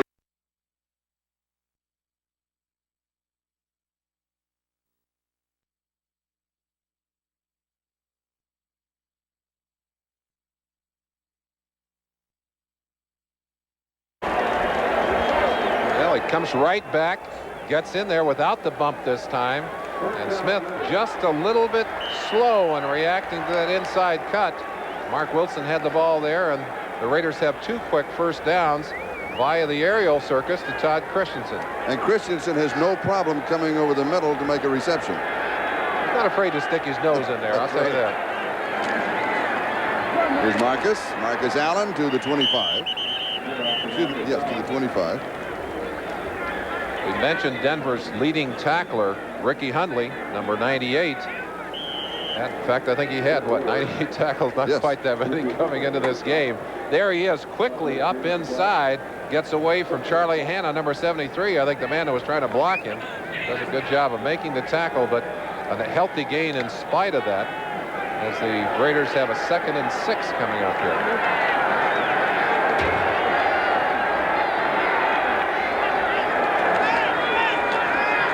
Wilson, a timing pattern in the corner of the end zone. Incomplete to Jesse Hester. Mike Harden had the coverage. Good pass. Excellent touch on that football. And you'll see one of the big differences between Mark Wilson and his opposing quarterback today is the fact that Wilson will hang that football up. The long passes are this kind of passes. Elway tends to zip the ball usually. Wilson's a hanger. He loops that ball. He had that one just barely out of Hester's range. And there's a look at John Elway. Not much of a day for John today. No. Hadn't had the ball a lot. You know, he's performed when he's had it, but hadn't had it a lot. They are happy about what's on the board, though. Oh, yeah. Christensen, when you're in trouble, and the 16-yard line, you got a first down.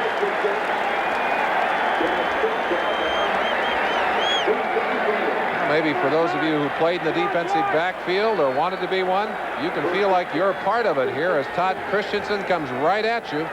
Mark Wilson again. That's a good throw. Good catch.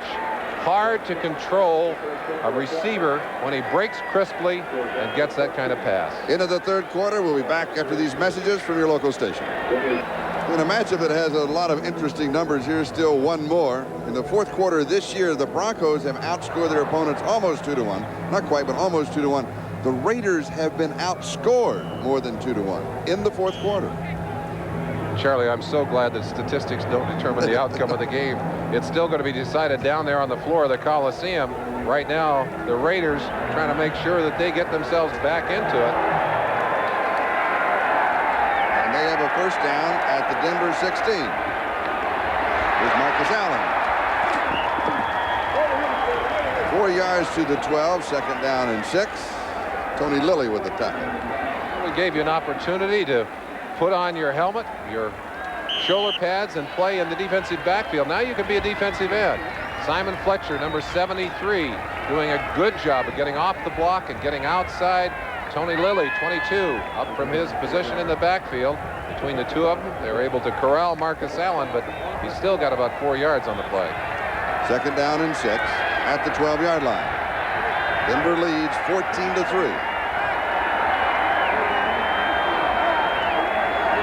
Marcus Allen showing motion. Oh, incomplete. Jokey Williams, the intended receiver, just a little behind him. Louis Wright was there. It'll be third down. Quarterback looking at that play, knowing that Dokey is headed into an area where there are other defensive backs, tried to zip it into him, put it slightly behind him. Had he put that ball in front of Dokey, we'd have had a touchdown there for the Raiders. Put it behind him, Dokey bounced it up. They're lucky it wasn't intercepted. Injury report on Rulon Jones on that left knee. He will not return to the ballgame.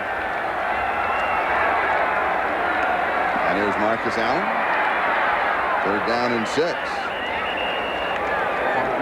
Raiders electing to do what the Broncos did earlier in a passing situation, ran the football. Yes, I'm surprised. But the Broncos, their play worked as they were able to send Sewell into the scoring area for a touchdown, but that one did not work. Now do you go for it?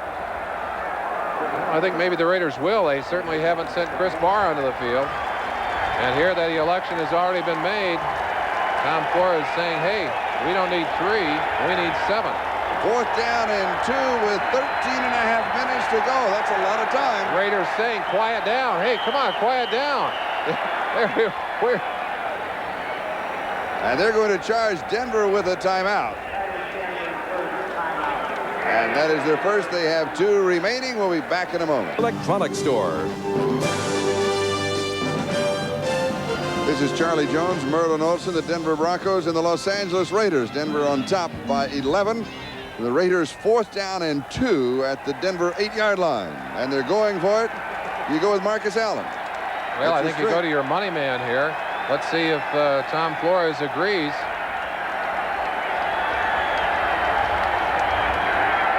Looks like an audible from Mark Wilson. I believe they got it, Charlie. They did I believe it was second effort. I think it was Hawkins carrying the football. Frank Hawkins in behind Marcus. I guess they were saying, hey, they expect Marcus to have this ball. Let's cross him up. Frank Hawkins actually has a better per rush average than Marcus Allen. Number 27, and it's Marcus doing the blocking. A change of roles here. There's Marcus on Mecklenburg, 77, and Hawkins, look at that extra effort, that leg drive. No question about it. He picked it up. First down, goal to go, 5-yard line.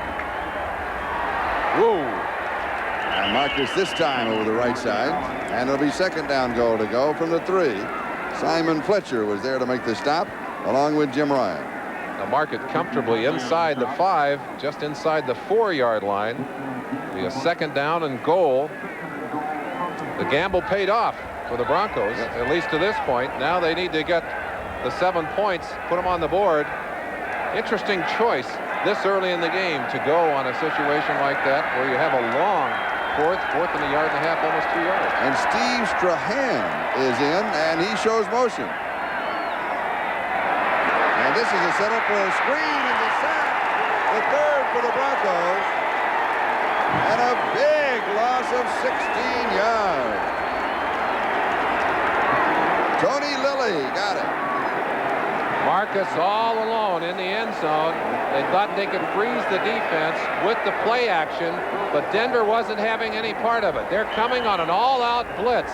And there's Ryan, number 50, coming from the outside.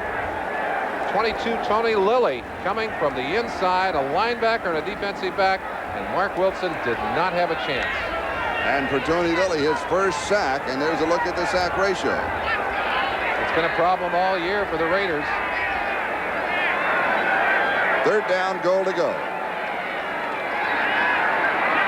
with pressure. A flag is down. The pass is to Doty Williams, and they may be ruling in the grasp plus the flag. Well, I think we'll have a holding call plus a grasp and control call, but let's give the officials a chance to sort it out. And remember, that was third down.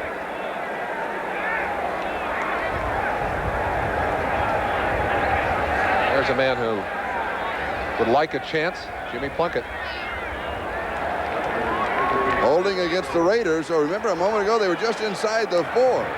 Holding, number 65 offense. Penalty will be declined. 4th down. Well, declining the call because they want to take the down away from the Raiders. They'll force them here to go for the field goal. Coming into today's game, and for Denver, that is their 4th sack. And now for the last 6 games, they have had 5 sacks, which is an NFL record. 5 sacks a game. They're only 1 away from stretching that to the 7th game. They're doing it without their best sacker on the field. Rulon Jones on the sideline with a bad knee. And the 42-yard field goal attempt by Chris Barr. Blocked. It is blocked. And picked up by Dennis Smith.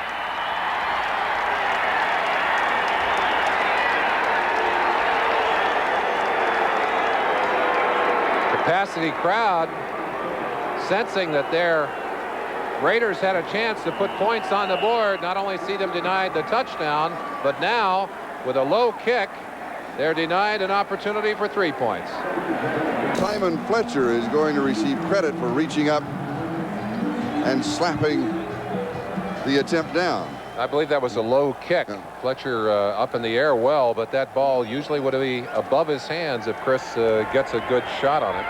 And Charlie, they're back to the action here as the Raiders have been shut down so many times in the Broncos territory by a Bronco defense that has had 2 interceptions, 2 fumble recoveries, all in their own territory, and now a blocked kick after a big sack that took the Raiders out of apparent field goal range. And the Raiders had the ball for 7 minutes and 22 seconds. Sammy Winder on the first carry for Denver from the 29 to the 32. It's 2nd down and 7. John Elway thus far has completed 9 of 10 for 127 yards and a touchdown. He hadn't had a lot of opportunity, but 9 of 10, not too shabby an afternoon. And here is Winder again as he has 3 to the 35. It's going to be 3rd down and 4. Greg Townsend makes the tackle. And let's check the games in progress.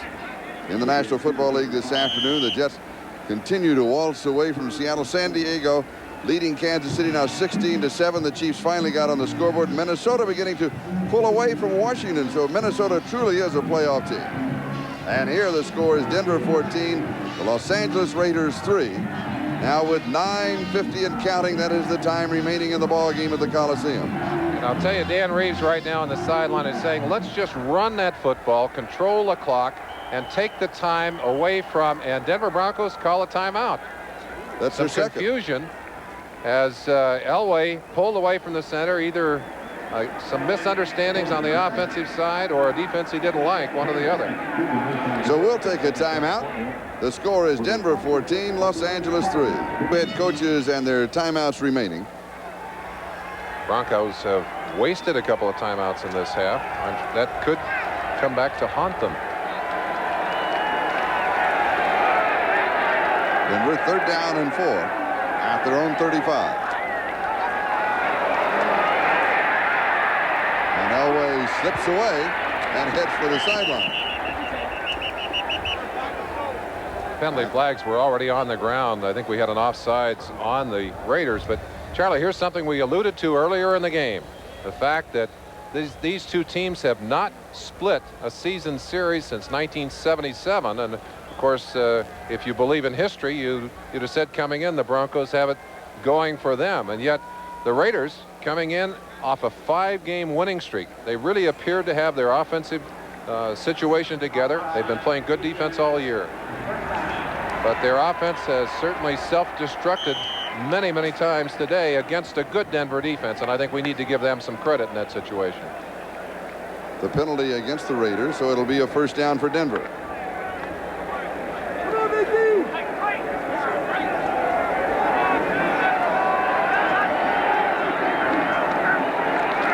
On the draw, for a yard to the 41-yard line. 2nd down and 9. Today's telecast presented by authority of the National Football League, intended for the private use of our audience. Any rebroadcast or other use of this telecast without the express written consent of the Los Angeles Raiders and the National Football League is prohibited.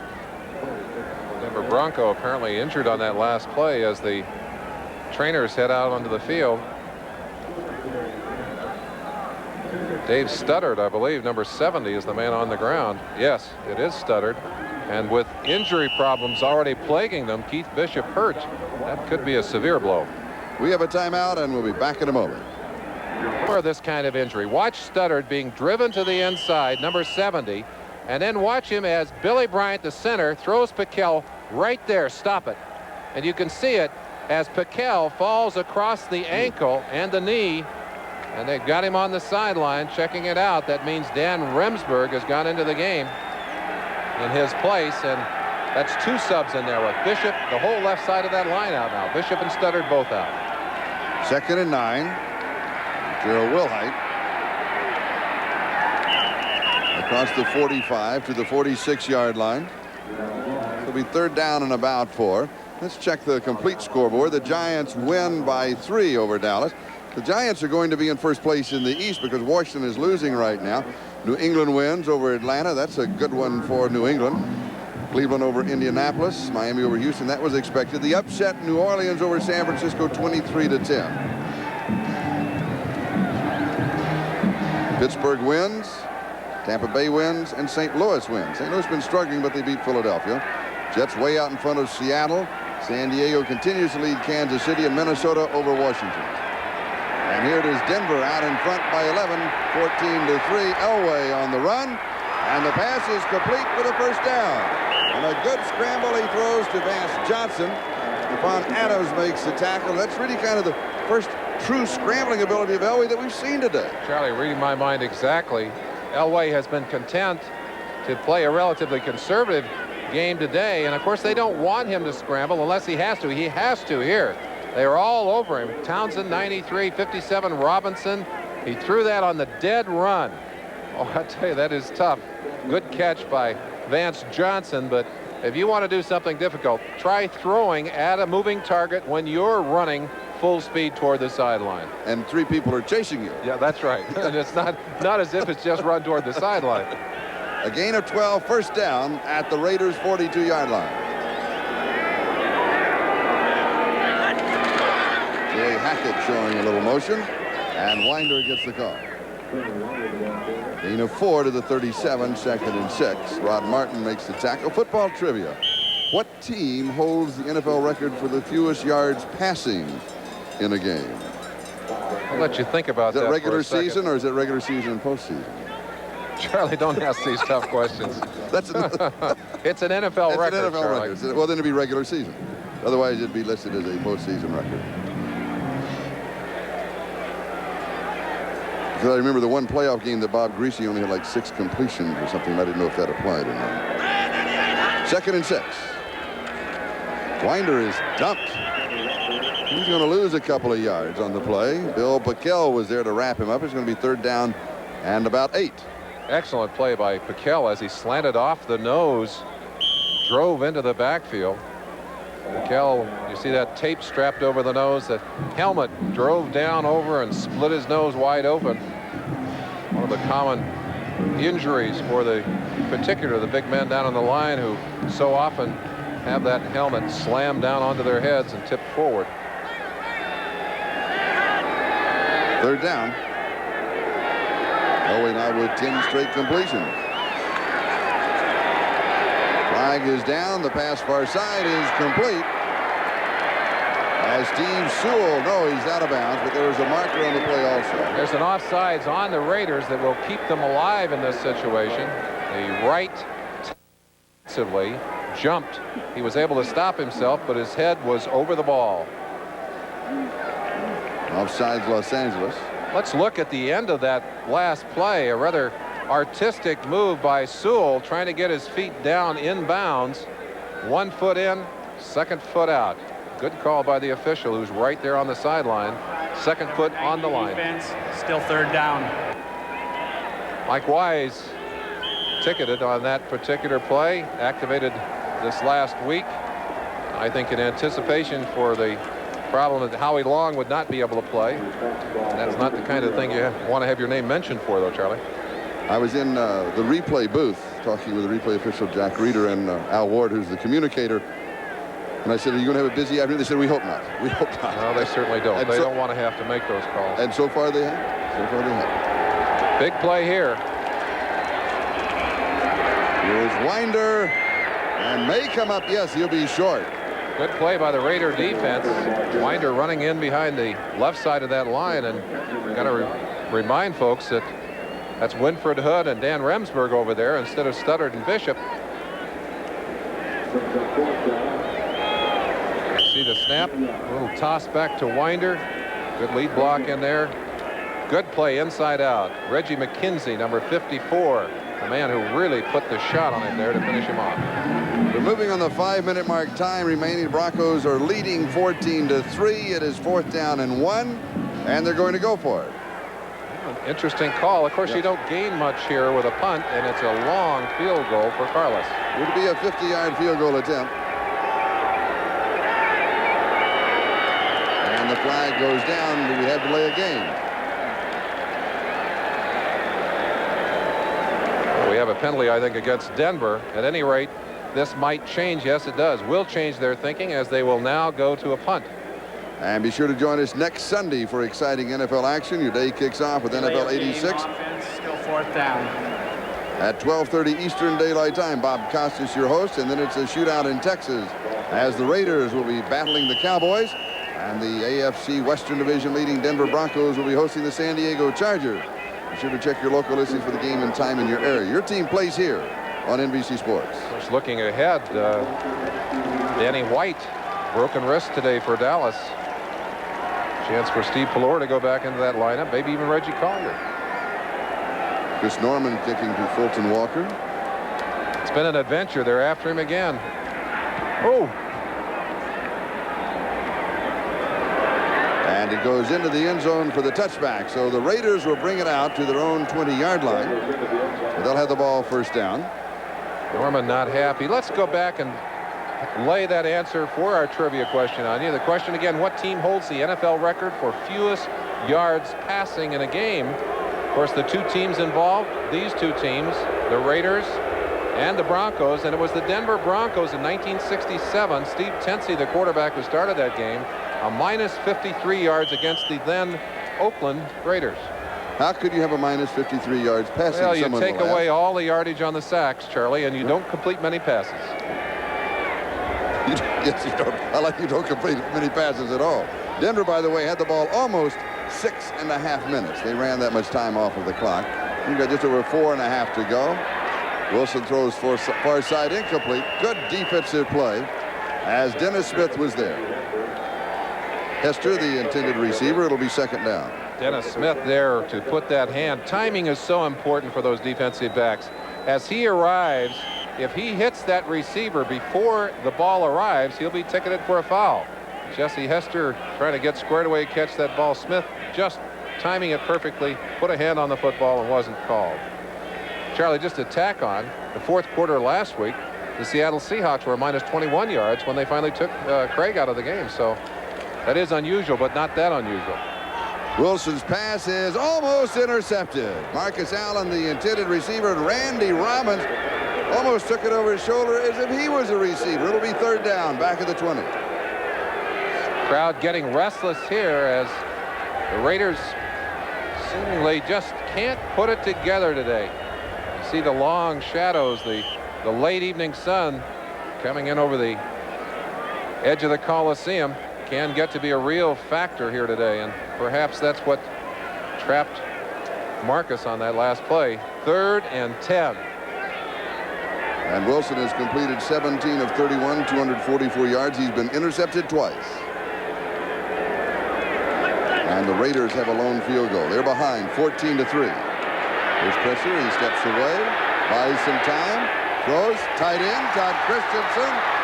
And Christensen goes out of bounds at the Denver 45-yard line. 35 yards on the play. And it was a 3rd down and 10. A do-or-die kind of play, and Mark Wilson has had trouble avoiding the rush on occasions today. He does a fine job here. They've got the heat on him coming from the inside. That's Simon Fletcher, 73 there. Gets away from him and finds the open receiver, Todd Christensen. Christensen running for the sideline, not only picks up the first down, but also gets that clock stopped. Todd Christensen, that is his 8th reception, 109 yards. And last week he had 7 for 82, but 3 touchdowns in that ballgame. No touchdowns for the Raiders thus far. All the way down the field. Hester, complete at the 5. Dennis Smith with the coverage. Steve Wilson, number 40. Was it Wilson? 45, I think, Charlie. Right. We've got two players, one defensive back on each team that started his career as a wide receiver and ended up a defensive back. Steve Wilson is one, Sammy Seals the other for the Raiders. And the reason they were selected was speed, pure and simple.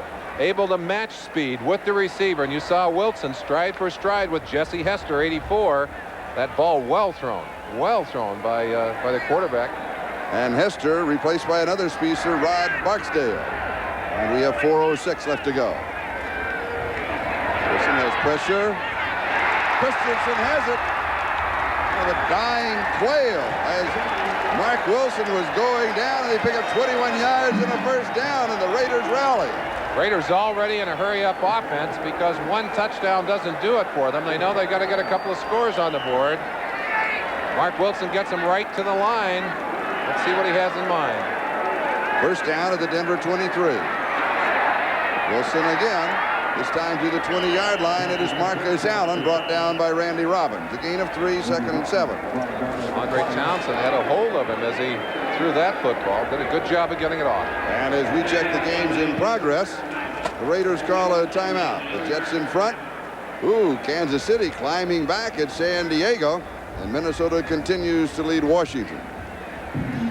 So some interesting happenings outside of the Coliseum, but here in the Coliseum, let's check the games remaining.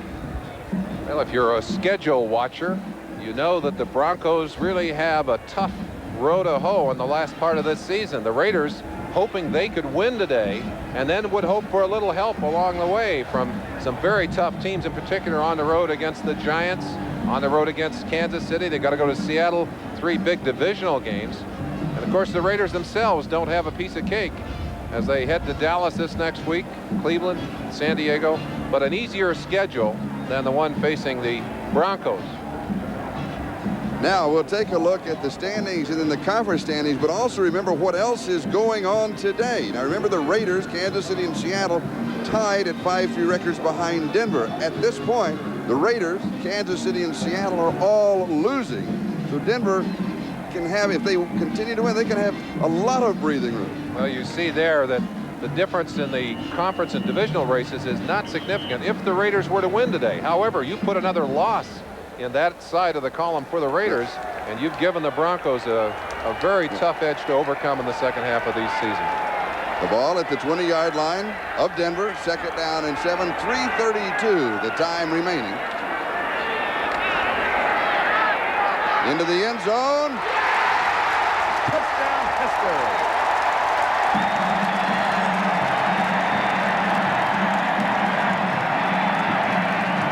The pass was behind him, which really made the play work. It was the only way it could have worked. Those are sometimes fortunate things that happen for you. It's man-to-man coverage. Steve Wilson, 45, is playing the man all the way. Now watch it. As Hester can see the ball, Wilson lost track of his man momentarily. Hester just slipped around him and took the football away from him. 80-yard drive, 7 plays, only a minute 10. Here's the extra point attempt. This is to pull within 4. And he's got it.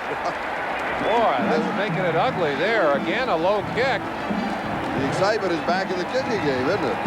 Barr had kicked his way out of a problem earlier in the year. Let's take a peek and see if that ball too was kicked low. Well, first we're going to look at the touchdown throw. Good job of protecting Mark Wilson. Wilson gets it down into the end zone, doing exactly what they had to do in this situation, which is get themselves a touchdown. And that is Hester's first reception in the ball game. That's his 4th touchdown of the year. And there's the time remaining, 3:26. Is it too early for an onside kick? Well, I think it is. Steve, I think it is too. Steve Ortmeyer is probably discussing that down on the sideline with Tom Flores.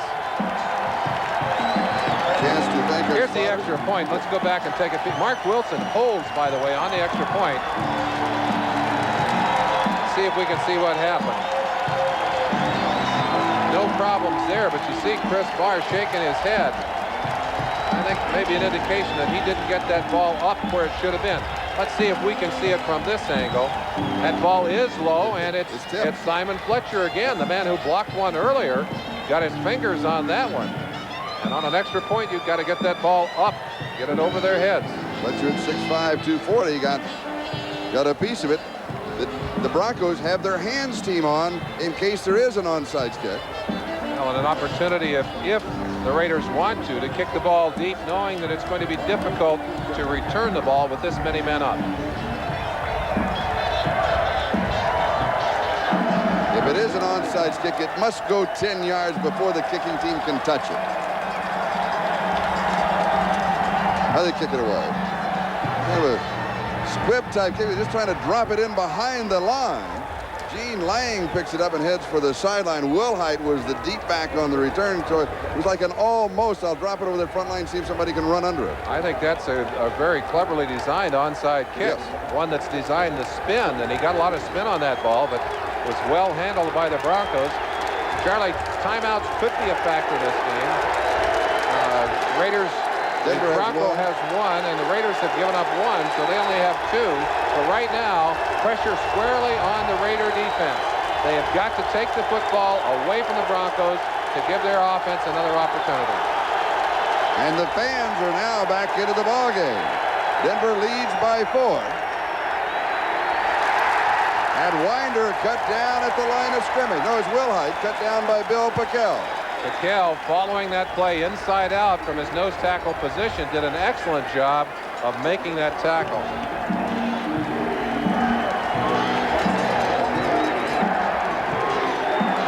Second down and 9. They'll mark it for 1 to the 22. And of course, Denver will use all the time they can. 2:51 and counting.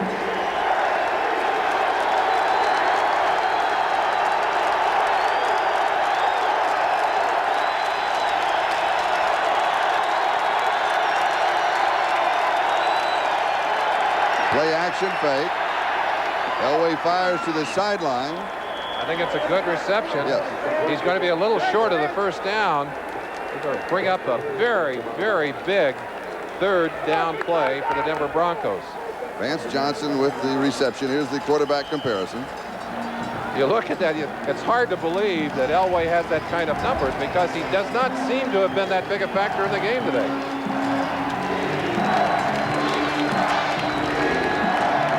Third down and 2 at the 29-yard line. The big difference there between the two quarterbacks, those two interceptions behind Mark Wilson's name, both down deep in Denver territory.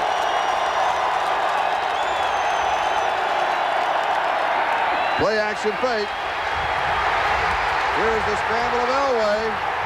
He's got to get on his horse, and he dives for it. Let's see where they mark him out. I think he's going to be short. He is short of it, Charlie. Elway using his speed to get away from Stacy Turan, who runs pretty well in his own right. But watch Turan go right through the blocker and come after Elway. Now it's a foot race to the sideline. Inside out, that's Matt Millen, number 55, who got over there to make that saving tackle on the sideline. And now, tremendous pressure on Chris Norman. They've come after him every punt today. They came very close on 2 occasions to blocking the punt. They're going to come after him again. They're still on the sideline. I guess they're reviewing the play, perhaps asking where he was out of bounds.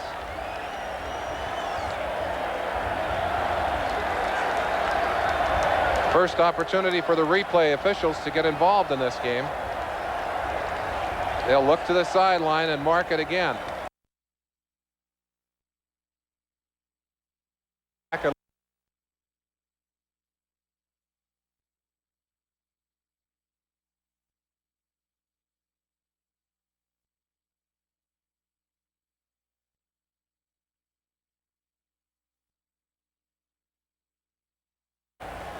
forward of that.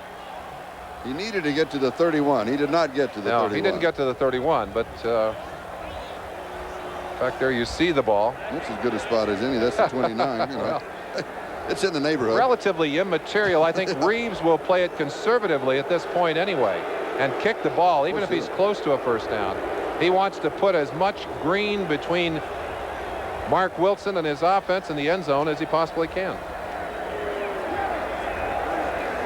That is the umpire, Rex Stewart, who has the headset on. He's in communications with Al Ward, who is the communicator, and Jack Reed, the replay official.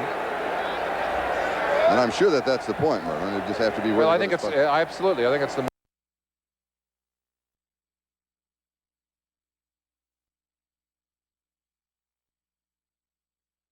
I like the bigger monitors, as you know. I like to be able to Charlie see likes it. it.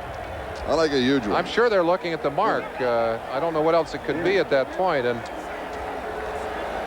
here's something else I'm not sure that everybody knows, but all of the replay officials, like regular officials, they review tapes and game films. And the tape this week, they said it was 43 minutes long of all the other plays that they reviewed and the calls and what was right and what was wrong and where corrections should be made. Well, we have a little delay here. Well, maybe they were having trouble with their communication, so they've gone to the phone on the sideline. Give them a direct tap into the line with the replay booth. The 3 plays, by the way, ran off 59 seconds on the clock. Chance to thank our spotters, Shep Goldberg and Chuck Panama. Also helping in the booth, Stan Otake and Doug Mann. Joe Costanza, of course, on top of our continuing numbers game as the official. Well, the mystery is over, Charlie. Yes, and now we will all know.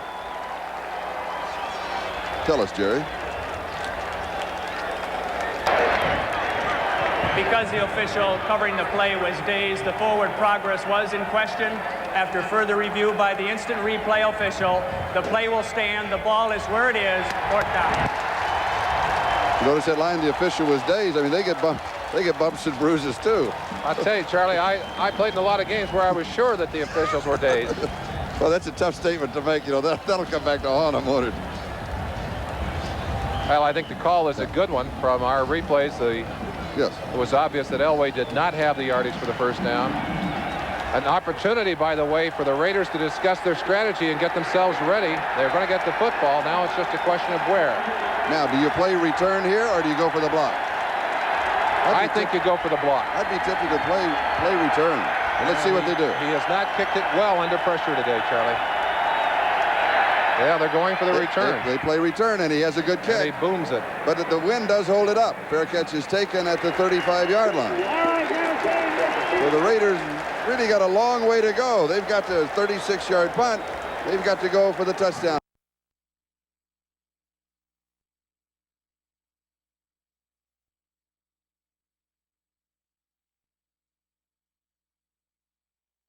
San Diego by 2. And Minnesota leading Washington by 5. And here the Raiders are down by 4. There's the time remaining, 2:13. No question This about crowd the has stayed, you know. The offense is hurry-up offense right from the beginning. They'll probably have 2 or 3 plays called.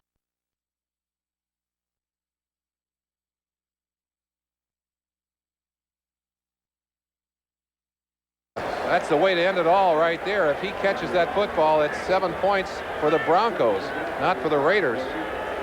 Well read inside out. That ball, again, that's an area in which Mark Wilson has a little problem. Does not have the velocity on the ball of a John Elway. Of course, who does?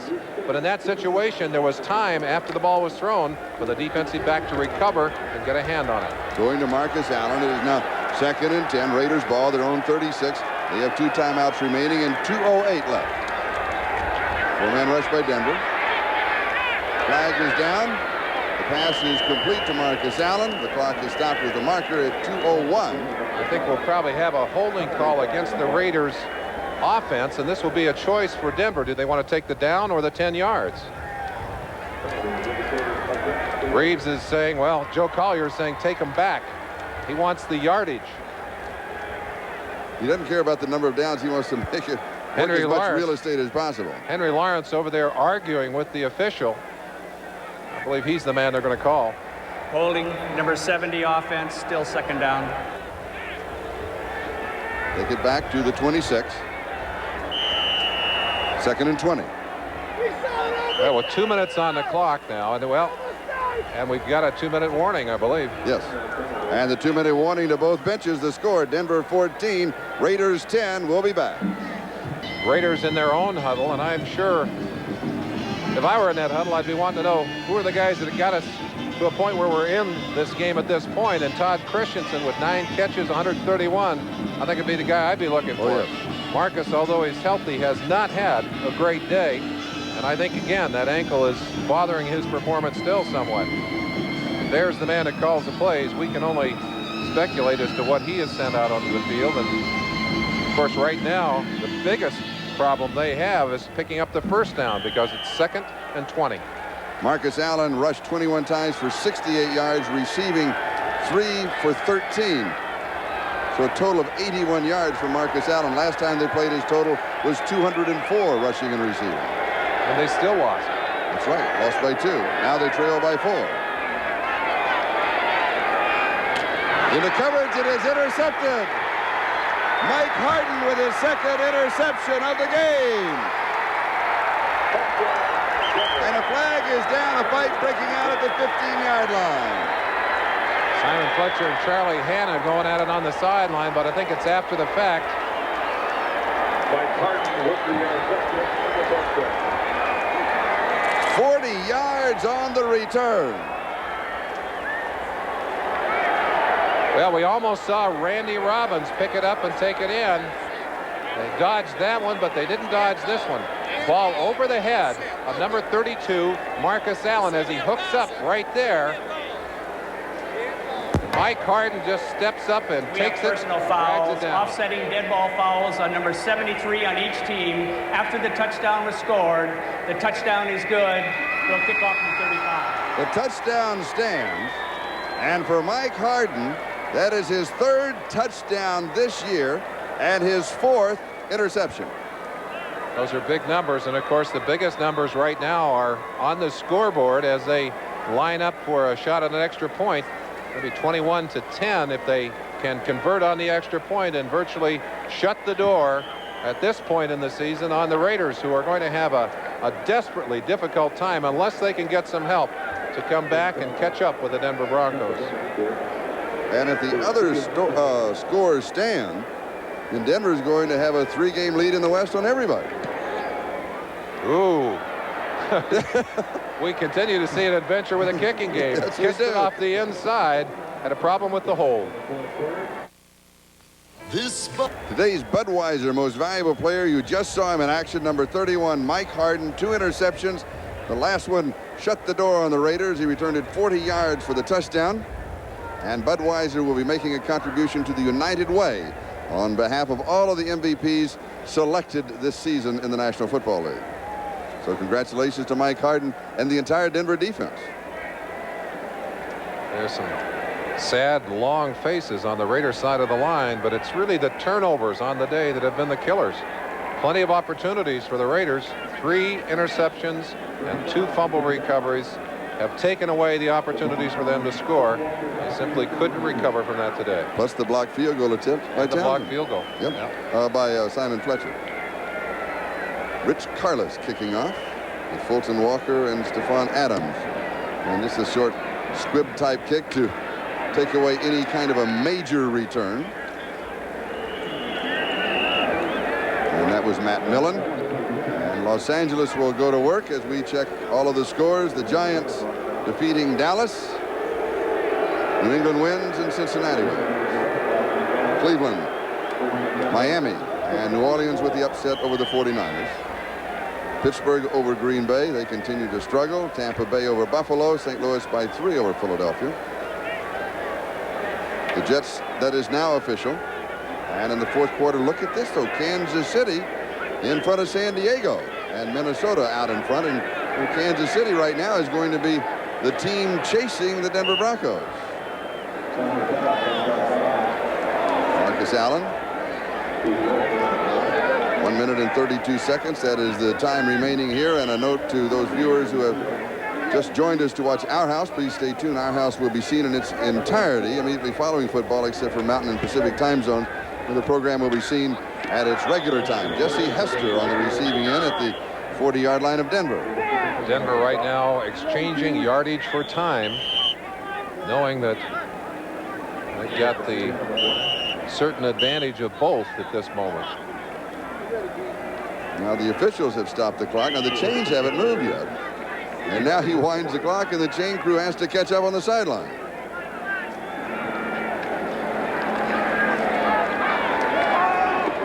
Wilson overthrowing Marcus on a sideline pattern, so that stops the clock at 1:02. I think just wanting to stop the clock, as Marcus was well covered by Steve Wilson on that play. With 1:02, you've really got to get down into that end zone and then hope that you can get an onside kick. You know, going down for one touchdown is cosmetic and not going to help you. Wilson has completed 23 of 40. He's thrown for 340 yards and one touchdown, but he's been intercepted 3 times, one of which was returned for a score. 2nd and 10. Now he goes deep into the far corner. And an interception is saved. Mike Harden went up for the interception. And Tim Moffitt is the offender who defended on the play. And so it is incomplete, and it'll be 3rd down. And there is the owner of the Denver Broncos. Much happier now than he was at the half, Pat Boland. And we join Pat and our executive producer of NBC Sports, Michael Weissman. The coordinating producer of NBC's football and today's director is Ted Nathanson. The coordinating producer of NFL 86 is John Filippelli. Today's telecast has been produced by George Finkel. NFL 86 produced by Tom Roy. NFL 86 directed by Bucky Gunts. Our technical directors Ray Figelski and Sal Nagita. And Todd Christensen pulls in still another one. And he picks up 16, will run his totals. 10 for 147. A big day for Mark Wilson, but Charlie, the only numbers that are really important are the numbers on the scoreboard, which tell you one thing, and that is that the Raiders have fallen 3 games back in the divisional race. And the Denver Broncos out in front 21-10. And Seattle losing today, they fall 3 games back also in the divisional race. Kansas City can stay within a couple. Dan Reese all during this week has talked about the difficulty of his team to get that crispness that they had earlier in the year. He said we're struggling a little bit, and they struggled here today, but the Raiders struggled even more. Yes. Let's credit the Bronco defense for forcing turnovers today. Really, that was the difference in the game, and that man in the orange hat behind the nice people who have made this broadcast possible is a man that will take several bows, I'm sure, when he gets back to Denver, and deservedly so. Well, the Bronco defense, no question, they won the ball game. And, you know, as the Bronco offense kind of just sputtered around in the first half and couldn't get anything going, the defense kept them in the game. Well, you know, a good defense, and we talk always about what does it take to get you into a championship, to keep you in a game, and it's a defense, Charlie. On the days when you sputter, you've got to play good defense, and that's what they did today. They sputtered on offense, they stayed close because of the defense, and they came back, put enough on the board to win. Wilson throwing to Christensen and just misses him at the goal line. We've got 40 seconds left to go here. And a reminder, next Sunday, exciting NFL action. Your day kicks off with NFL 86 at 12:30 Eastern Daylight Time with your host, Bob Costas. A shootout in Texas, the Raiders battling the Cowboys. And possibly the AFC Western Division leading Denver Broncos that we watched today. They'll be hosting the San Diego Chargers under their new head coach, Al Saunders. So be sure to check your local listings for the game and time in your area as your team plays here on NBC Sports. 2nd down and 10 at the 24-yard line. Little pump fake and going deep into the corner, and it is incomplete. Louis Wright with the coverage, and Doki Williams, the intended receiver. It'll be 3rd down. Charlie, I'm sure that when the Los Angeles Raiders sit down to review their films and have a chance to look at the way they've squandered their opportunities, they're going to be a very sad team, because this certainly was a game that was well within their grasp. Yes. In fact, a game that they will, I'm sure, look back and say we should have won the game, much as they did in the opening game. They came back from Denver, a game they lost 38-36, saying we should have won that game. But it's not the we should haves and we could haves that put you in the playoffs at the end of the year. It's the we did. And the sweep will continue for 9 years either the Raiders or the Broncos against each other have won both ball games. They haven't split. Strange. That is strange, isn't it? That one really is. Christensen inside the 15. But I think we broke one of those streaks because Denver was ahead at the half, yes. and they will win this game. So that 6-game streak is gone, and there's another interception. Another interception. That one doesn't do much. Is that Rick Dennison? 55 Dennison, the man who picks it up. A batted ball again. Just a matter of letting the clock tick off now as Elway and his offense will come on the field and take a few high fives. Well, you take them. Ugly. It's beautiful. Right. It's a win. 4 interceptions, 1 for a touchdown, 2 fumble recoveries, a blocked field goal attempt. And the story today is written defense. In the last 2 games before today, the Broncos have been a -5. They had not taken the ball away from their opponents. They turned it over 5 times. Here today, they've exactly reversed that stat as they're a +5 in the turnover ratio. Dan Reeves, the winningest coach in the history of the Broncos. And Denver stays comfortably in front in the West. The clock with its final countdown. And the score, the Denver Broncos 21, the Los Angeles Raiders 10. And Tom Flores now with a record of 5-4 as for the Raiders. And the Broncos record is a very comfortable 8-1 as